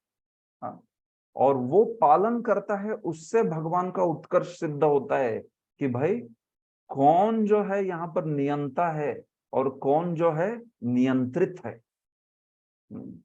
ऐसी बात है। यहां तक कि ब्रह्मा तक भी, ब्रह्मा जैसे व्यक्ति को भी उसके जब 100 साल पूरे हो जाते हैं तो फिनिश्ड, हाँ, उनकी लाइफ खत्म। हाँ, ब्रह्मा हो, शिव हो, ये भी सब भगवान की आज्ञा जो है, उन्होंने जो मर्यादा दे दी है उसके अंतर्गत ही रह पाते हैं। इसीलिए वैकुंठ विजय ऐसा अर्थ किया है वहां पर। हाँ, सोचो, हाँ, ये कारण है इसका, लाइक दैट। तो इस प्रकार से, और चूंकि वो इस प्रकार से अपने अपनी मर्यादा में स्थित रहते हुए जिन स्थानों पे रहते हैं, वो स्थान पंचम स्कंध में बोले गए। हाँ, पुण्य की मर्यादा वाले स्वर्ग में रहते हैं, और फिर योग आदि की जो मर्यादा है, उस प्रकार का जिनका पुण्य है, वे सारे के सारे ऊपर वाले 4 ग्रहों में रहते हैं। शुद्ध भक्ति वाले वैकुंठ में भगवान के धाम को प्राप्त कर लेते हैं। और फिर जो पापी है वो नरक में रहते हैं। जिनका थोड़ा राजसिक पुण्य है वे नीचे वाले लोकों में रहते हैं, सात्विक पुण्य वाले ऊपर वाले लोकों में रहते हैं। हाँ, देखो कैसे सबको लिमिट कर दिया ना बराबर। हाँ, तो ये स्थानम है एक्चुअली, इसको स्थान बोलते हैं या स्थिति बोलते हैं। हाँ, सबके द्वारा भगवान की दी गई मर्यादा का पालन जो है, उसके द्वारा जो भगवान का उत्कर्ष सिद्ध होता है, उसको कहा गया है स्थिति या स्थानम, वैकुंठ विजय। ठीक है, ओके। पोषणम तदनुग्रह, पोषण किसको कहते हैं? भगवान का अनुग्रह, भगवान की कृपा। देखो इसमें भी खास करके पोषण मतलब किस पे कृपा? देखो भगवान के शुद्ध भक्तों पे तो कृपा होती ही रहती है, लेकिन खास करके ऐसे लोगों पे कृपा, ऐसे लोगों पर कृपा जो कि कुछ धर्म का उल्लंघन भी किए। भगवान के भक्त है वो, लेकिन कुछ धर्म का उल्लंघन किए, कुछ गलती कर दिए, तो भी भगवान कैसे उनका रक्षा करते हैं, उसको पोषण कहा है खास करके। ये बात है। पोषण शब्द से वो बोध होता है। देखो प्रभुपाद जी कहते, ये विश्वनाथ चक्रवर्ती कहते हैं यहाँ पर, हाँ, साधक भक्तेषु दैवाद विकर्म परेषु अपि अनुग्रह पोषणम। हाँ, इन जनरल साधक भक्तों का जो भगवान रक्षण करते हैं उसको पोषण कहा है, लेकिन उसमें तो विकर्म परेषु, उन साधक भक्तों में कभी कभी कोई गलती भी कर लेता है तो कैसे भगवान उसकी रक्षा करते हैं, उसको पोषण कहता है। जैसे भगवान ने इंद्र की रक्षा की, हाँ, छठे स्कंध में, या अजामिल की रक्षा की, या चित्रकेतु की रक्षा की, ये पोषण के उदाहरण है सब। हाँ, है क्या नहीं? अजामिल से हो गई लेकिन तो भी कैसे भगवान की रक्षा की, चित्रकेतु से गलती हो गई, हाँ, या जो भी बाहरी रूप से हम लोग कह सकते हैं उसको, तो भी उनकी रक्षा हुई, वो पोषण कहलाता है। या मानिए इंद्र भी, उससे ब्रह्म हत्या हो गई तो भी भगवान उसकी रक्षा करते हैं, क्योंकि वो कर्म मिश्रा भक्त है। जो भी हो भक्त है तो फिर उसकी रक्षा करते, उसकी रक्षा उसी प्रकार से नहीं करेंगे जैसे कोई शुद्ध भक्त की करते हैं, लेकिन निश्चित रूप से उसकी भी रक्षा करेंगे भगवान। तो इसको पोषण कहा गया है, ठीक है। हाँ, भगवान का ऐसी केसों में भी, हाँ, वहां पे विश्वनाथ चक्रवर्ती ने तो कहा है धर्म मर्यादा उल्लंघन नाम अपि। हाँ, जिन्होंने धर्म की मर्यादा उल्लंघन कर दी, ऐसे लोगों का भी जो रक्षा होता है उसको पोषण कहा गया है। ऐसे छठे स्कंद के शुरुआत में विश्वनाथ चक्रवर्ती ने व्याख्या की है उसकी। तो ये बात है। मनवंतरानि सद्धर्म। मनवंतर किसको कहते हैं? सद्धर्म मतलब उस मनु के अंतर्गत, उस मनवंतर में अलग अलग मनु होते हैं। ब्रह्मा जी के एक दिन में 14 मनु होते हैं, आपको पता है। तो उस मनवंतरों के द्वारा उस मनवंतरों में उस मनु के द्वारा जो आचरण है, जो उनके द्वारा धर्म उन्होंने प्रस्थापित किया है, उसको मनवंतरानी कहते हैं। हाँ, तो मनवंतरानी का अर्थ ये है कि उसमें जो मनु है, उस मनु ने किस प्रकार से धर्म जो है उसको निभाया, किस प्रकार से उसने धर्म के तत्व जो है वो दिखाए, उसको मनवंतरानी ऐसा टॉपिक है। तो ऐसे मत सोचना कि मनवंतर मतलब सिर्फ मनवंतर गिनाए जाएंगे, नहीं, वो टॉपिक नहीं है। हाँ, तत्मन स्थितानाम मनवादीनाम तद अनुग्रह सताम हितानि। हाँ, ऐसे चरित्र जो कि मनु आदि के है, या फिर भगवान के अन्य भी जो कोई महान भक्त है उस मनवंतर में आए हुए, तो उनके द्वारा जो आचरण किया गया है, उसको सद्धर्म कहा गया है। उसका अर्थ मनवंतरानी ऐसा होता है। और अंत में फिर उतयः कर्म वासना। उति किसको कहते हैं? उति मतलब कर्म वासना। कर्म वासना मतलब व्यक्ति की किस प्रकार की वासना है। क्या व्यक्ति जो है वो शुभ वासना लेके आया है कि शुभ वासना लेके आया है कि नहीं? हाँ, देखो दो प्रकार की वासनाएं हैं। सप्तम स्कंद के शुरुआत में बोला है, जैसे प्रहलाद की शुभ वासना थी, प्रहलाद जो है। हाँ, और फिर जो हिरण्याक्ष हिरण्यकशिपु है, उनकी सबकी अशुभ वासनाएं थी। हाँ, कैसे दोनों में अंतर है देखो। तो वो क्यों हुआ है वैसा, तो उन्होंने पिछले किस प्रकार के कार्य किए हैं उसके अनुसार वो होगा। कर्म वासना, प्राकृत अप्राकृत कर्मोत्था। अगर प्राकृत कर्म किया है तो उससे प्राकृत वासना होगी, मतलब भौतिक कार्यकलाप की वासना होगी। उसमें हो सकता है दुष्ट वासना भी हो, शुभ वासना भी हो, लेकिन भौतिक कार्यकलाप में ही होगी वो। और अप्राकृत कर्म किया है, जैसे किसी साधु की सेवा कर ली या किसी से कुछ सुन लिया, किसी भगवान जो है उनके कोई भक्त की सेवा हो गई, तो उससे शुभ वासना, उससे भक्ति की वासना। वासना मतलब यहाँ पे पॉजिटिव सकारात्मक रूप से लीजिए, वासना मतलब इच्छा यहाँ पर। हाँ। तो ऐसे शुभ और अशुभ वासना जो है वो ऊती कही गई, ठीक है। तो उसके कारण ही कोई अच्छे कार्य करेगा या बुरे कार्य करेगा, और उत्कृष्ट या अपकृष्ट कहा जाएगा। हाँ, क्यों? क्योंकि वो पिछले कार्यों से लेके आया है वो वासना, ठीक है नहीं। इस दुनिया में कुछ लोग बड़े ही दुष्ट होते हैं और लोगों पर को अन्याय करना, लोगों पर अत्याचार करना, तो वो वैसी वासना लेके आया है। हाँ, और कुछ लोग होते हैं बड़े ही आप देखोगे कि बड़ा ही सबको सहायता करने का, सबके प्रति दया का भाव, सहायता करना हर एक को, इस प्रकार का। तो वो क्या हुआ है, वो उस प्रकार की वासनाएं लेके आया है, शुभ और अशुभ जो है वो। और फिर भक्त जो है वो तो अप्राकृत भक्ति वाली वासनाएं लेके आएगा। ऐसी बात है, ठीक है। तो इस प्रकार से ये टॉपिक्स जो है यहाँ पर बोले गए।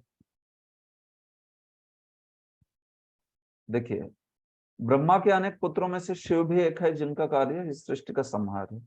और वैसे ही ब्रह्मा सृजन करते, शिव सृष्टि करते हैं, संहार करते हैं। तो इन दोनों के ऊपर भी भगवान का स्थान है कि भगवान जो है शिव और ब्रह्मा के भी आराध्य है। तो ये वैकुंठ विजय की परिभाषा जो है बताई जा रही कि कैसे ब्रह्मा और शिव को भी भगवान के द्वारा दी गई मर्यादा का पालन करना पड़ता है। विभिन्न युगों तथा कल्पों में मनु ने जो आदेशात्मक शास्त्र बनाए वे धर्म कहलाते हैं। देखो, मनु का आचरण, मनु की शिक्षाएं, ये सब धर्म कहलाते हैं। मनवंतरानी, मनु, मनु शब्द का अर्थ क्या है?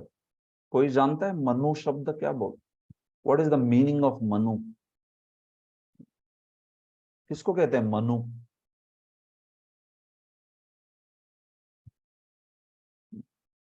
तो मनु वो होता है, देखो, मन्यते स मनु, जो सोचता है, जो थॉटफुल है ना, उसको मनु कहा जाता है। हाँ? मनु मतलब one who is a very thoughtful person. मन्यते, हाँ, जो सोचता है, हाँ, जो मंथन करता है अपने मन में, हाँ, लाइक दैट, मन धातु से मनु, ऐसे। तो इसलिए मनु शब्द से वो बोध होता है कि ही इज वेरी रिफ्लेक्टिव। हाँ, वो जो है एकदम सोच के कार्य करता है, ऐसे नहीं अन्य लोगों की तरह, पशुओं की तरह नहीं। हाँ, तो वो मनु हो गया। और उस मनु के जो वंशज है वो मनुष्य कहलाते हैं, है क्या नहीं? हाँ, मनुष्य वो परिभाषा है। तो इसलिए मनु के द्वारा जो शास्त्र दिए गए, जैसे मनुस्मृति आदि, उसको सद्धर्म कहा है। हाँ, मनवंतर जो है वो वही दर्शाता है। एक मिनट, तो वो मनवंतर शब्द का अर्थ है। प्रभुपाद जी कहते हैं कि वे मनुष्यों के लिए सन्मार्ग दिखाने वाले, अतः मनुष्यों को चाहिए कि अपने हित में तथा अंतकाल को सफल बनाने के लिए इन शास्त्रों का उपयोग करे। तो ये हो गया मनवंतर। और फिर अंत में उति, उति की भी बात जो है वो भगवान प्रभुपाद जी करते हैं, कर्म वासना। ठीक है, ओके, ठीक है। और 2 श्लोक लेता हूं मैं, फिर रुकूंगा। आप में से किसी को कुछ कार्य है, जाना है, तो कृपया आप जाइए, ठीक है। मैं इसको पूरा करूंगा 6ठे श्लोक तक।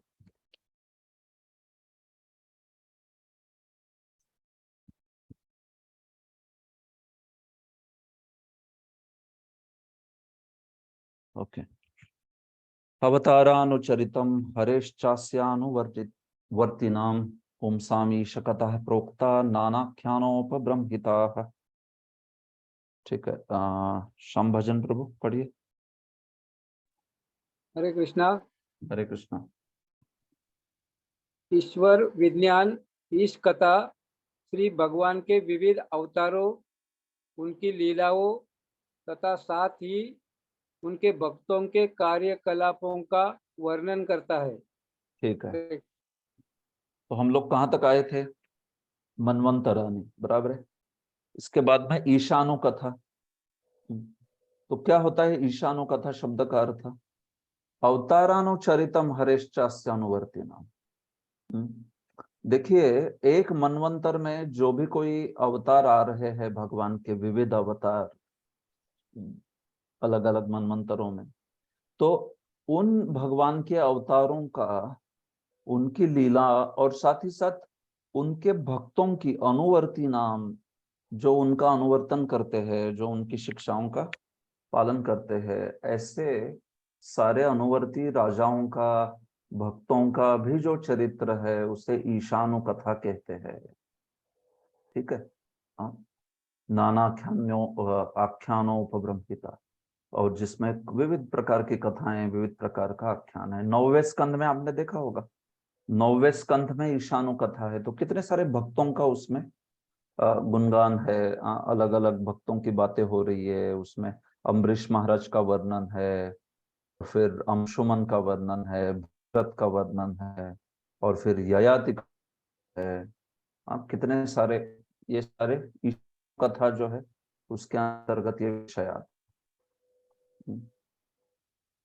जो भगवान है और भगवान के परिकर के रूप में भी जो भक्त है, उनकी कथा जो है, इस ये जो है खास करके उस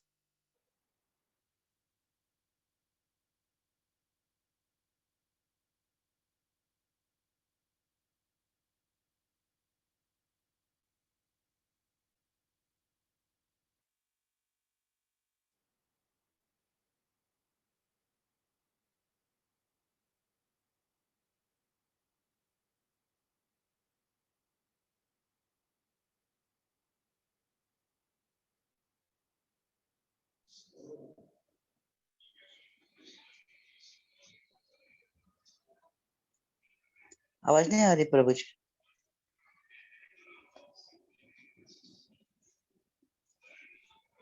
हरे कृष्ण, आवाज नहीं आ रही प्रभु जी।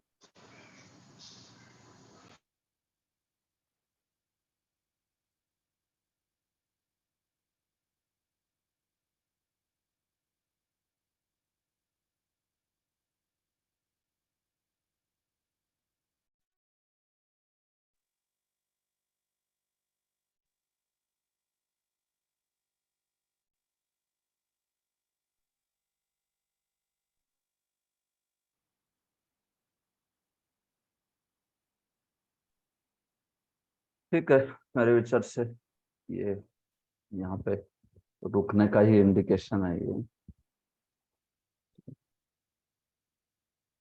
Just minute.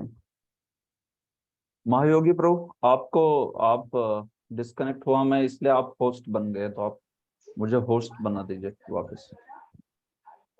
कैसा करना है मुझे आता नहीं प्रभु।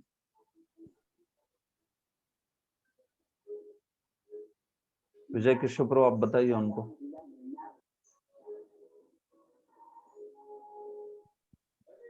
विजय किशोर प्रभु,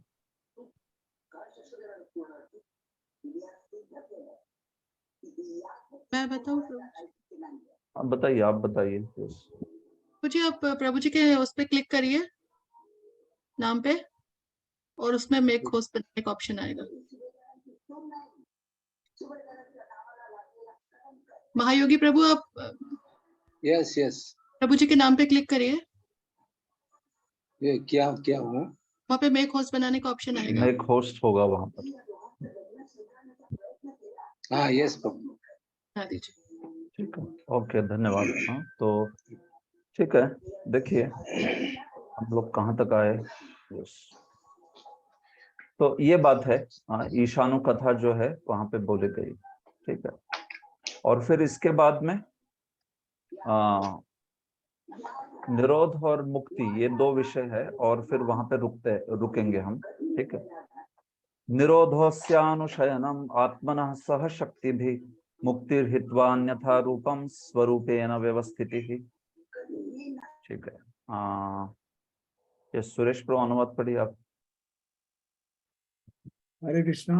अपने बद्धावस्था के जीवन संबंधी प्रवृत्ति के साथ जीवात्मा का शयन करते हुए महाविष्णु में लीन होना प्रकट ब्रह्मांड का परिसमापन कहलाता है। परिवर्तनशील स्थूल तथा सूक्ष्म शरीरों को त्याग कर जीवात्मा के रूप की स्थायी स्थिति मुक्ति है। धन्यवाद। ठीक है, जस्ट एक मिनट।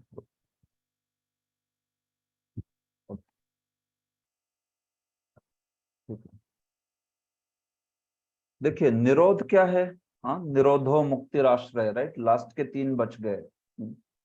तो निरोध होता है अस्य अनुशयनम आत्मनः सह शक्ति भी।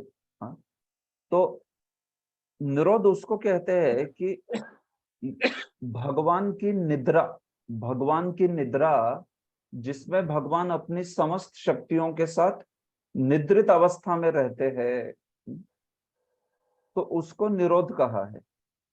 तो जब भगवान निद्रित अवस्था में रहते हैं तो जीव का क्या होता है, जीव भी निद्रित अवस्था में ही होता है। निरोध वो चीज है जब स्वयं जो महाविष्णु है वो अपनी पूरी शक्ति को अपने अंदर समेट के योग निद्रा में रहते हैं, तो वो निरोध हो गया, ठीक है। लेकिन खास करके उस निरोध में भी अलग अलग प्रकार है। जो प्रलय की हम बात करते हैं वो निरोध में आएंगे। तो देखो निरोध में 4 प्रकार की चीजें कही गई है, जैसे उसमें नित्य प्रलय है, उसमें नैमित्तिक प्रलय है, प्राकृतिक प्रलय है, और फिर आत्यंतिक प्रलय, ठीक है। तो निरोध क्या होता है, जब जीवात्मा जो है अपना भौतिक शरीर है, उस भौतिक शरीर को त्याग कर जो परमात्मा है, मतलब गर्भोदकशाही विष्णु है, उनके अंदर सो जाता है सुषुप्ति अवस्था में, तो उसको निरोध कहा गया है। तो भगवान स्वयं जो है वो योग निद्रा में होता है और अपने अंदर सारे जीवों को समा लेते हैं, ठीक है। तो यहाँ पर अस्य अनुशयनन, अस्य मतलब जीवात्मा और परमात्मा दोनों की बात हो रही है। अनुशयनम मतलब निद्रा, तो किसकी निद्रा, निरोध मतलब किसकी निद्रा, भगवान की भी निद्रा, जीवात्मा की भी निद्रा। तो निद्रा मतलब देखो हम जब नॉर्मल सो जाते हैं उसकी बात नहीं हो रही है निरोध मतलब।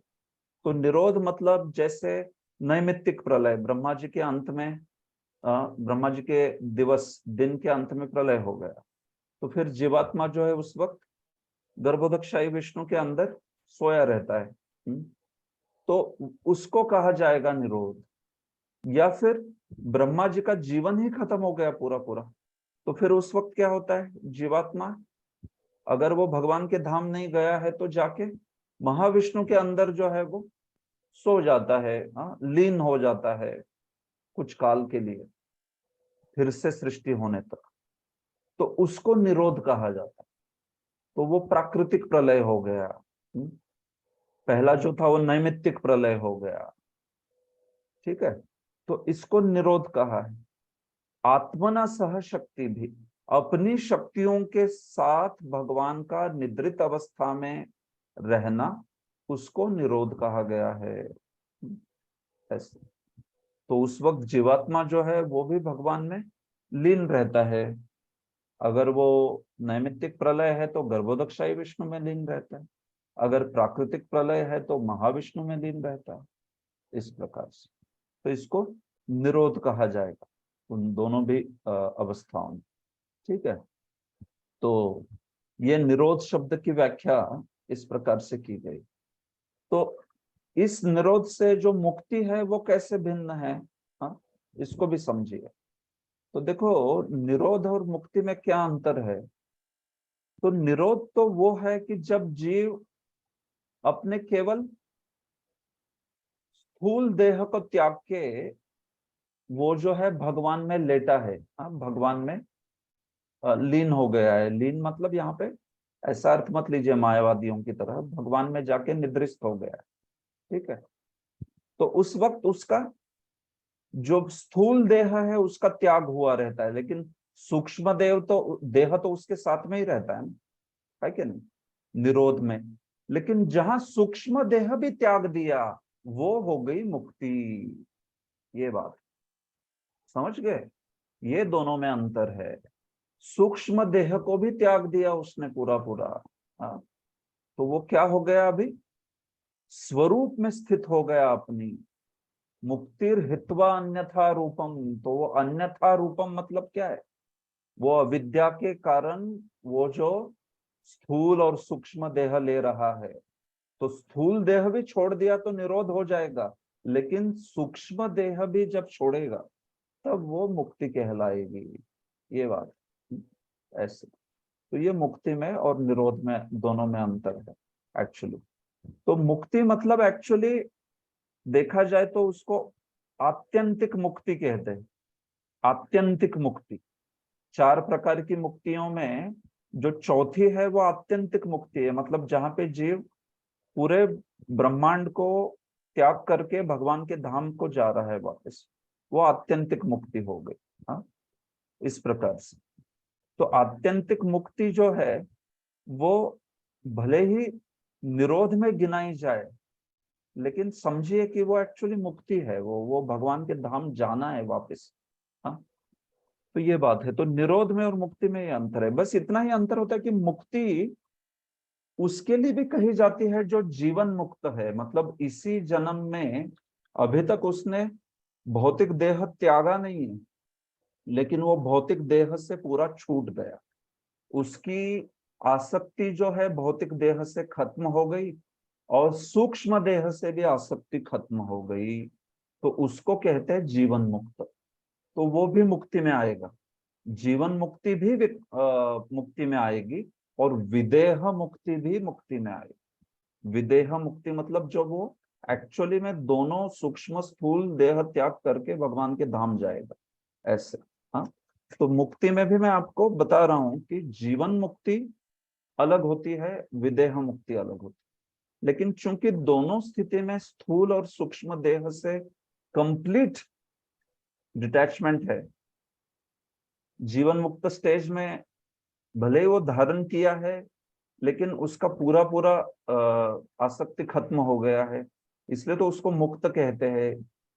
और फिर विदेह मुक्ति की तो क्या बात करें, उसमें तो वो वास्तविक त्याग कर दिया है, स्थूल शरीर को भी सूक्ष्म शरीर को।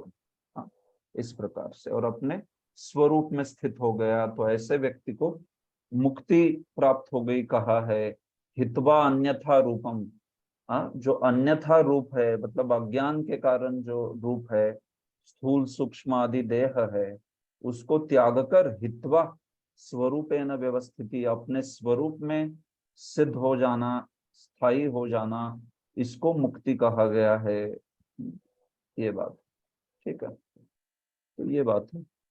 ओके, इसी को प्रभुपाद जी ने भी तात्पर्य में समझाया। हरे कृष्णा। तो यहाँ पे रुकते हैं हम लोग, आश्रय तत्व की कल बात करते हैं। 1-2 श्लोक बचे हैं, फिर उसके बाद में अगला विषय भी शुरू हो जाएगा। हरे कृष्णा। तो यहाँ पे क्लास खत्म हो गई है, किसी को कुछ पूछना है आज के विषय में? हरे कृष्ण प्रभु जी, वो जो 5वां श्लोक जब आप बता रहे थे तो आवाज चली गई थी, हमें लगता नहीं कि वो पूरा हुआ। 5वें श्लोक में जी, कौन सा श्लोक है 5वां? जो ईशानु कथा के बारे में बता रहे थे। हाँ, तो बस इसमें इतना ही है ईशानु कथा में कि जो भगवान के विविध अवतार है और साथ ही साथ भगवान के विविध जो संगी है, खास करके मनवंतरों में जो भगवान के विविध अवतार होते हैं और भगवान के जो अलग अलग भक्त होते हैं, तो उन भक्तों की जो चरित्र, उन भक्तों के चरित्र, उनकी कथाएं, इसको ईशानु कथा कहा गया। हाँ, जो 9वें स्कंध में आती है, आपने देखा है उसमें कई प्रकार की कथाएं।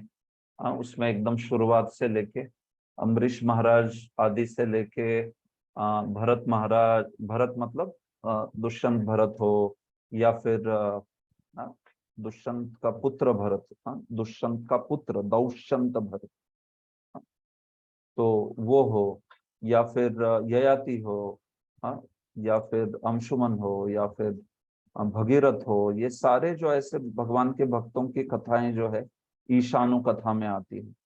तो अवतारों का भी चरित्र और उनके अनुवर्ती राजाओं का भी चरित्र इस प्रकार से वो ईशानु कथा में आएगा। ठीक है, ओके, यस। अन्य कोई प्रश्न है किसी को? प्रभु जी, मुझे पूछना है कि और क्लैरिटी के लिए, सर्ग में जो इस विश्व के कंपोनेंट्स जो है, तत्व जो है भगवान निर्माण करते हैं और उसकी असेंबली ब्रह्मा जी करते हैं। उसकी असेंबली इन सृष्टि में, जब सृष्टि निर्माण करते हैं उस समय वो कंपोनेंट असेंबल करके एक जीवात्मा और बाकी सृष्टि निर्माण करते हैं, ये सही है? हाँ, बट असेंबली मतलब किसके लिए? जीवात्मा के शरीर के लिए असेंबली बोली है। हाँ, जीवात्मा के शरीर की बोलते हैं। हाँ, तो वो ठीक है फिर। हाँ, क्योंकि नहीं तो फिर ऐसे नहीं कि असेंबली यानी शुरुआत वाली असेंबली नहीं करते वो कुछ। हाँ, वो तो भगवान ने क्रिएट किया रहता है ऑलरेडी सब कुछ। जी, वो ब्रह्मा जी जो है, वो जो जीवात्मा की विविध योनियां है, उनके जो शरीर है, अभी जैसे सृष्टि के शुरुआत में तो सब कुछ मानव आएंगे, पशु आएंगे, सब कुछ आएंगे, तो वो ब्रह्मा और ब्रह्मा जी के पुत्र करते हैं, उसको विसर्ग कहते हैं। Yes, thank you. अन्य कोई प्रश्न है? ये विषय वस्तु समझ रहे हैं ना आपको कि कॉम्प्लेक्स लग रहा है? सर्ग, वहां डिफिनेशंस क्लियर चाहिए, नहीं तो देखो ऐसे ही हाँ सर्ग बोला है, सर्ग क्या है, लेकिन हाँ विसर्ग क्या है, स्थान क्या है, लोगों को समझता नहीं कुछ, बस बोलते स्थान है। स्थान मतलब अलग अलग स्वर्ग आदि, ये स्थान ऐसा लगता है उनको, लेकिन स्थान शब्द का अर्थ क्या है? वैकुंठ विजय। तो वैकुंठ विजय का देखो कैसे डेफिनेशन है उधर, बढ़िया से। भगवान के द्वारा सबको अपनी मर्यादा में लगाना, उस मर्यादा के अनुसार अलग अलग स्थानों में रहेंगे वो। ऐसा, तो ये डेफिनेशंस पे थोड़ा गौर करो, जाके फिर से देखना, क्योंकि ये पूरे आगे 12 स्कंदों के विषय में जहां तहां इसका यूज होगा ऐसे। यस, कृष्ण नाम प्रभु। प्रभु जी, जैसे कि आपने बताया कि अलग अलग जो पुराण है, जो महापुराण में ही 10 विषय वस्तु है, तो बाकी पुराण में अगर 8 है 9 है तो उनको सिर्फ पुराण कहा जाता है, महापुराण नहीं कहा जाता है। तो उनका उद्देश्य अलग है भागवतम से? क्लियर कट अलग है ना? हाँ बिल्कुल, उनका उद्देश्य है ये सब जो देवतागण आदि है, उनकी आराधना में लगाना। भागवत का उद्देश्य है शुद्ध भक्ति में लगाना, बराबर है ना? आज जैसे सात्विक पुराणों में भगवान विष्णु जो है उनकी आराधना के लिए लगाते हैं, लेकिन सात्विक पुराण में भगवान विष्णु की आराधना में लगाते हैं, और भागवत पुराण भी भगवान विष्णु की आराधना में लगाता है। इस दोनों में अंतर क्या है, कोई बता सकता है? क्या अंतर है? महामाया योग माया? नहीं नहीं, कुछ भी बोल रहे आप, ये क्या है महामाया योग माया? वो तो भगवान का जहाँ पे संबंध नहीं है तो उसको आप बोल सकते हैं क्या? ये नहीं नहीं नहीं, ऐसे कुछ नहीं। बोलिए दूसरे कोई। हाँ, अन्य प्लीज, प्रश्न क्या है प्रभु जी? प्रश्न है कि सत्वगुणी पुराण भी विष्णु की आराधना के बारे में बात करते हैं, और भगवान मतलब भागवत पुराण भी विष्णु की आराधना के बारे में बात करता है। दोनों में अंतर क्या है?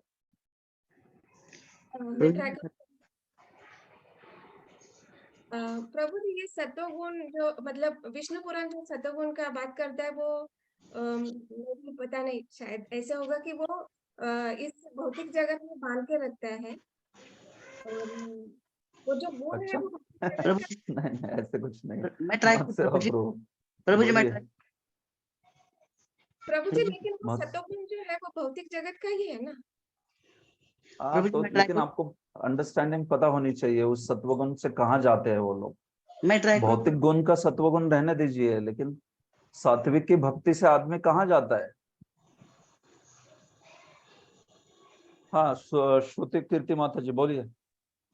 मैं ट्राई करती हूँ प्रभु जी, मुझे लगता है वो पुराण में जो विष्णु भक्ति बताई गई ना, उसके लिए कुछ फलश्रुति बताई होगी, ये पुण्य कर्म होगा, ये फल प्राप्ति होगी। नहीं नहीं ठीक है, और ओके फाइनल। मत सेवा प्रभु बोलिए। प्रभु जी उससे मतलब सत्य इससे वो मोक्ष वगैरह की प्राप्ति। हाँ दैट्स इट, दैट्स इट। देखो सत्वगुण के पुराण जो है वो तो सात्विक की भक्ति सिखाते हैं, विष्णु की वर्शिप, लेकिन किसके लिए? मुक्ति के लिए। भागवत विष्णु की भक्ति करना किसके लिए सिखाता है? मुक्ति के लिए, प्रेम के लिए सिखाता है ना। प्रेम प्रेमा पुमर्थो महा। तो विष्णु पुराण आदि में भी ऐसे नहीं बोल रहा मैं कि भक्ति नहीं है, उसमें भी भक्ति बोली है, लेकिन ये भी बोला है कि आप भगवान विष्णु की भक्ति करके मोक्ष आदि प्राप्त कर सकते हो। हाँ? और ये विषय बार बार आते हैं उधर, पद्म पुराण हो, विष्णु पुराण हो, नारदीय पुराण हो, ये सब मैं सात्विक पुराण के नाम ले रहा हूँ। विष्णु पुराण, नारदीय पुराण, पद्म पुराण, गरुड़ पुराण, हाँ ये सब कुछ। तो इसमें सात्विक की भक्ति बोली जाती है, मतलब भक्ति के द्वारा मोक्ष की प्राप्ति करना। लेकिन भागवत पुराण भाई शुरुआत में धर्म प्रोजित कैतवोत्र, प्रोजित कैतव, सारा कैतव जो है हकाल दिया, उसको फेंक दिया बाहर। और खास करके वो प्र शब्द से किसको बाहर फेंक दिया? प्रकर्षेण उज्जित, तो प्र से मोक्ष को बाहर फेंक दिया, निकाल। समझ रहे? तो ये अंतर है दोनों में। हाँ तो आपको समझना चाहिए कि जो पुराण है उन पुराणों में भले ही विष्णु वर्शिप, हाँ हम लोग अपने डिवाइस विवाइस में बोलते रहेंगे, हाँ सात्विक पुराण जो है वो विष्णु की भक्ति लगाते हैं, और राजसिक जो है ब्रह्मा की वर्शिप में लगाते हैं, और तामसिक जो है वो शिव जी की वर्शिप में लगाते हैं। वो तो ठीक है, सही है वो, लेकिन आपको पता होना चाहिए कि वो सात्विक में भी उनका किस प्रकार का प्रयोजन होता है। ठीक है, तो सात्विक पुराण सात्विक की भक्ति में लगाते हैं, राजसिक पुराण जो है वो राजसिक की उपासना में लगाते हैं। जैसे ब्रह्मा जी या सरस्वती, इनकी आराधना ये राजसिक पुराण बताता है, और तामसिक पुराण बताता है शिव जी, देवी पार्वती या फिर अग्नि, इनकी उपासना करना।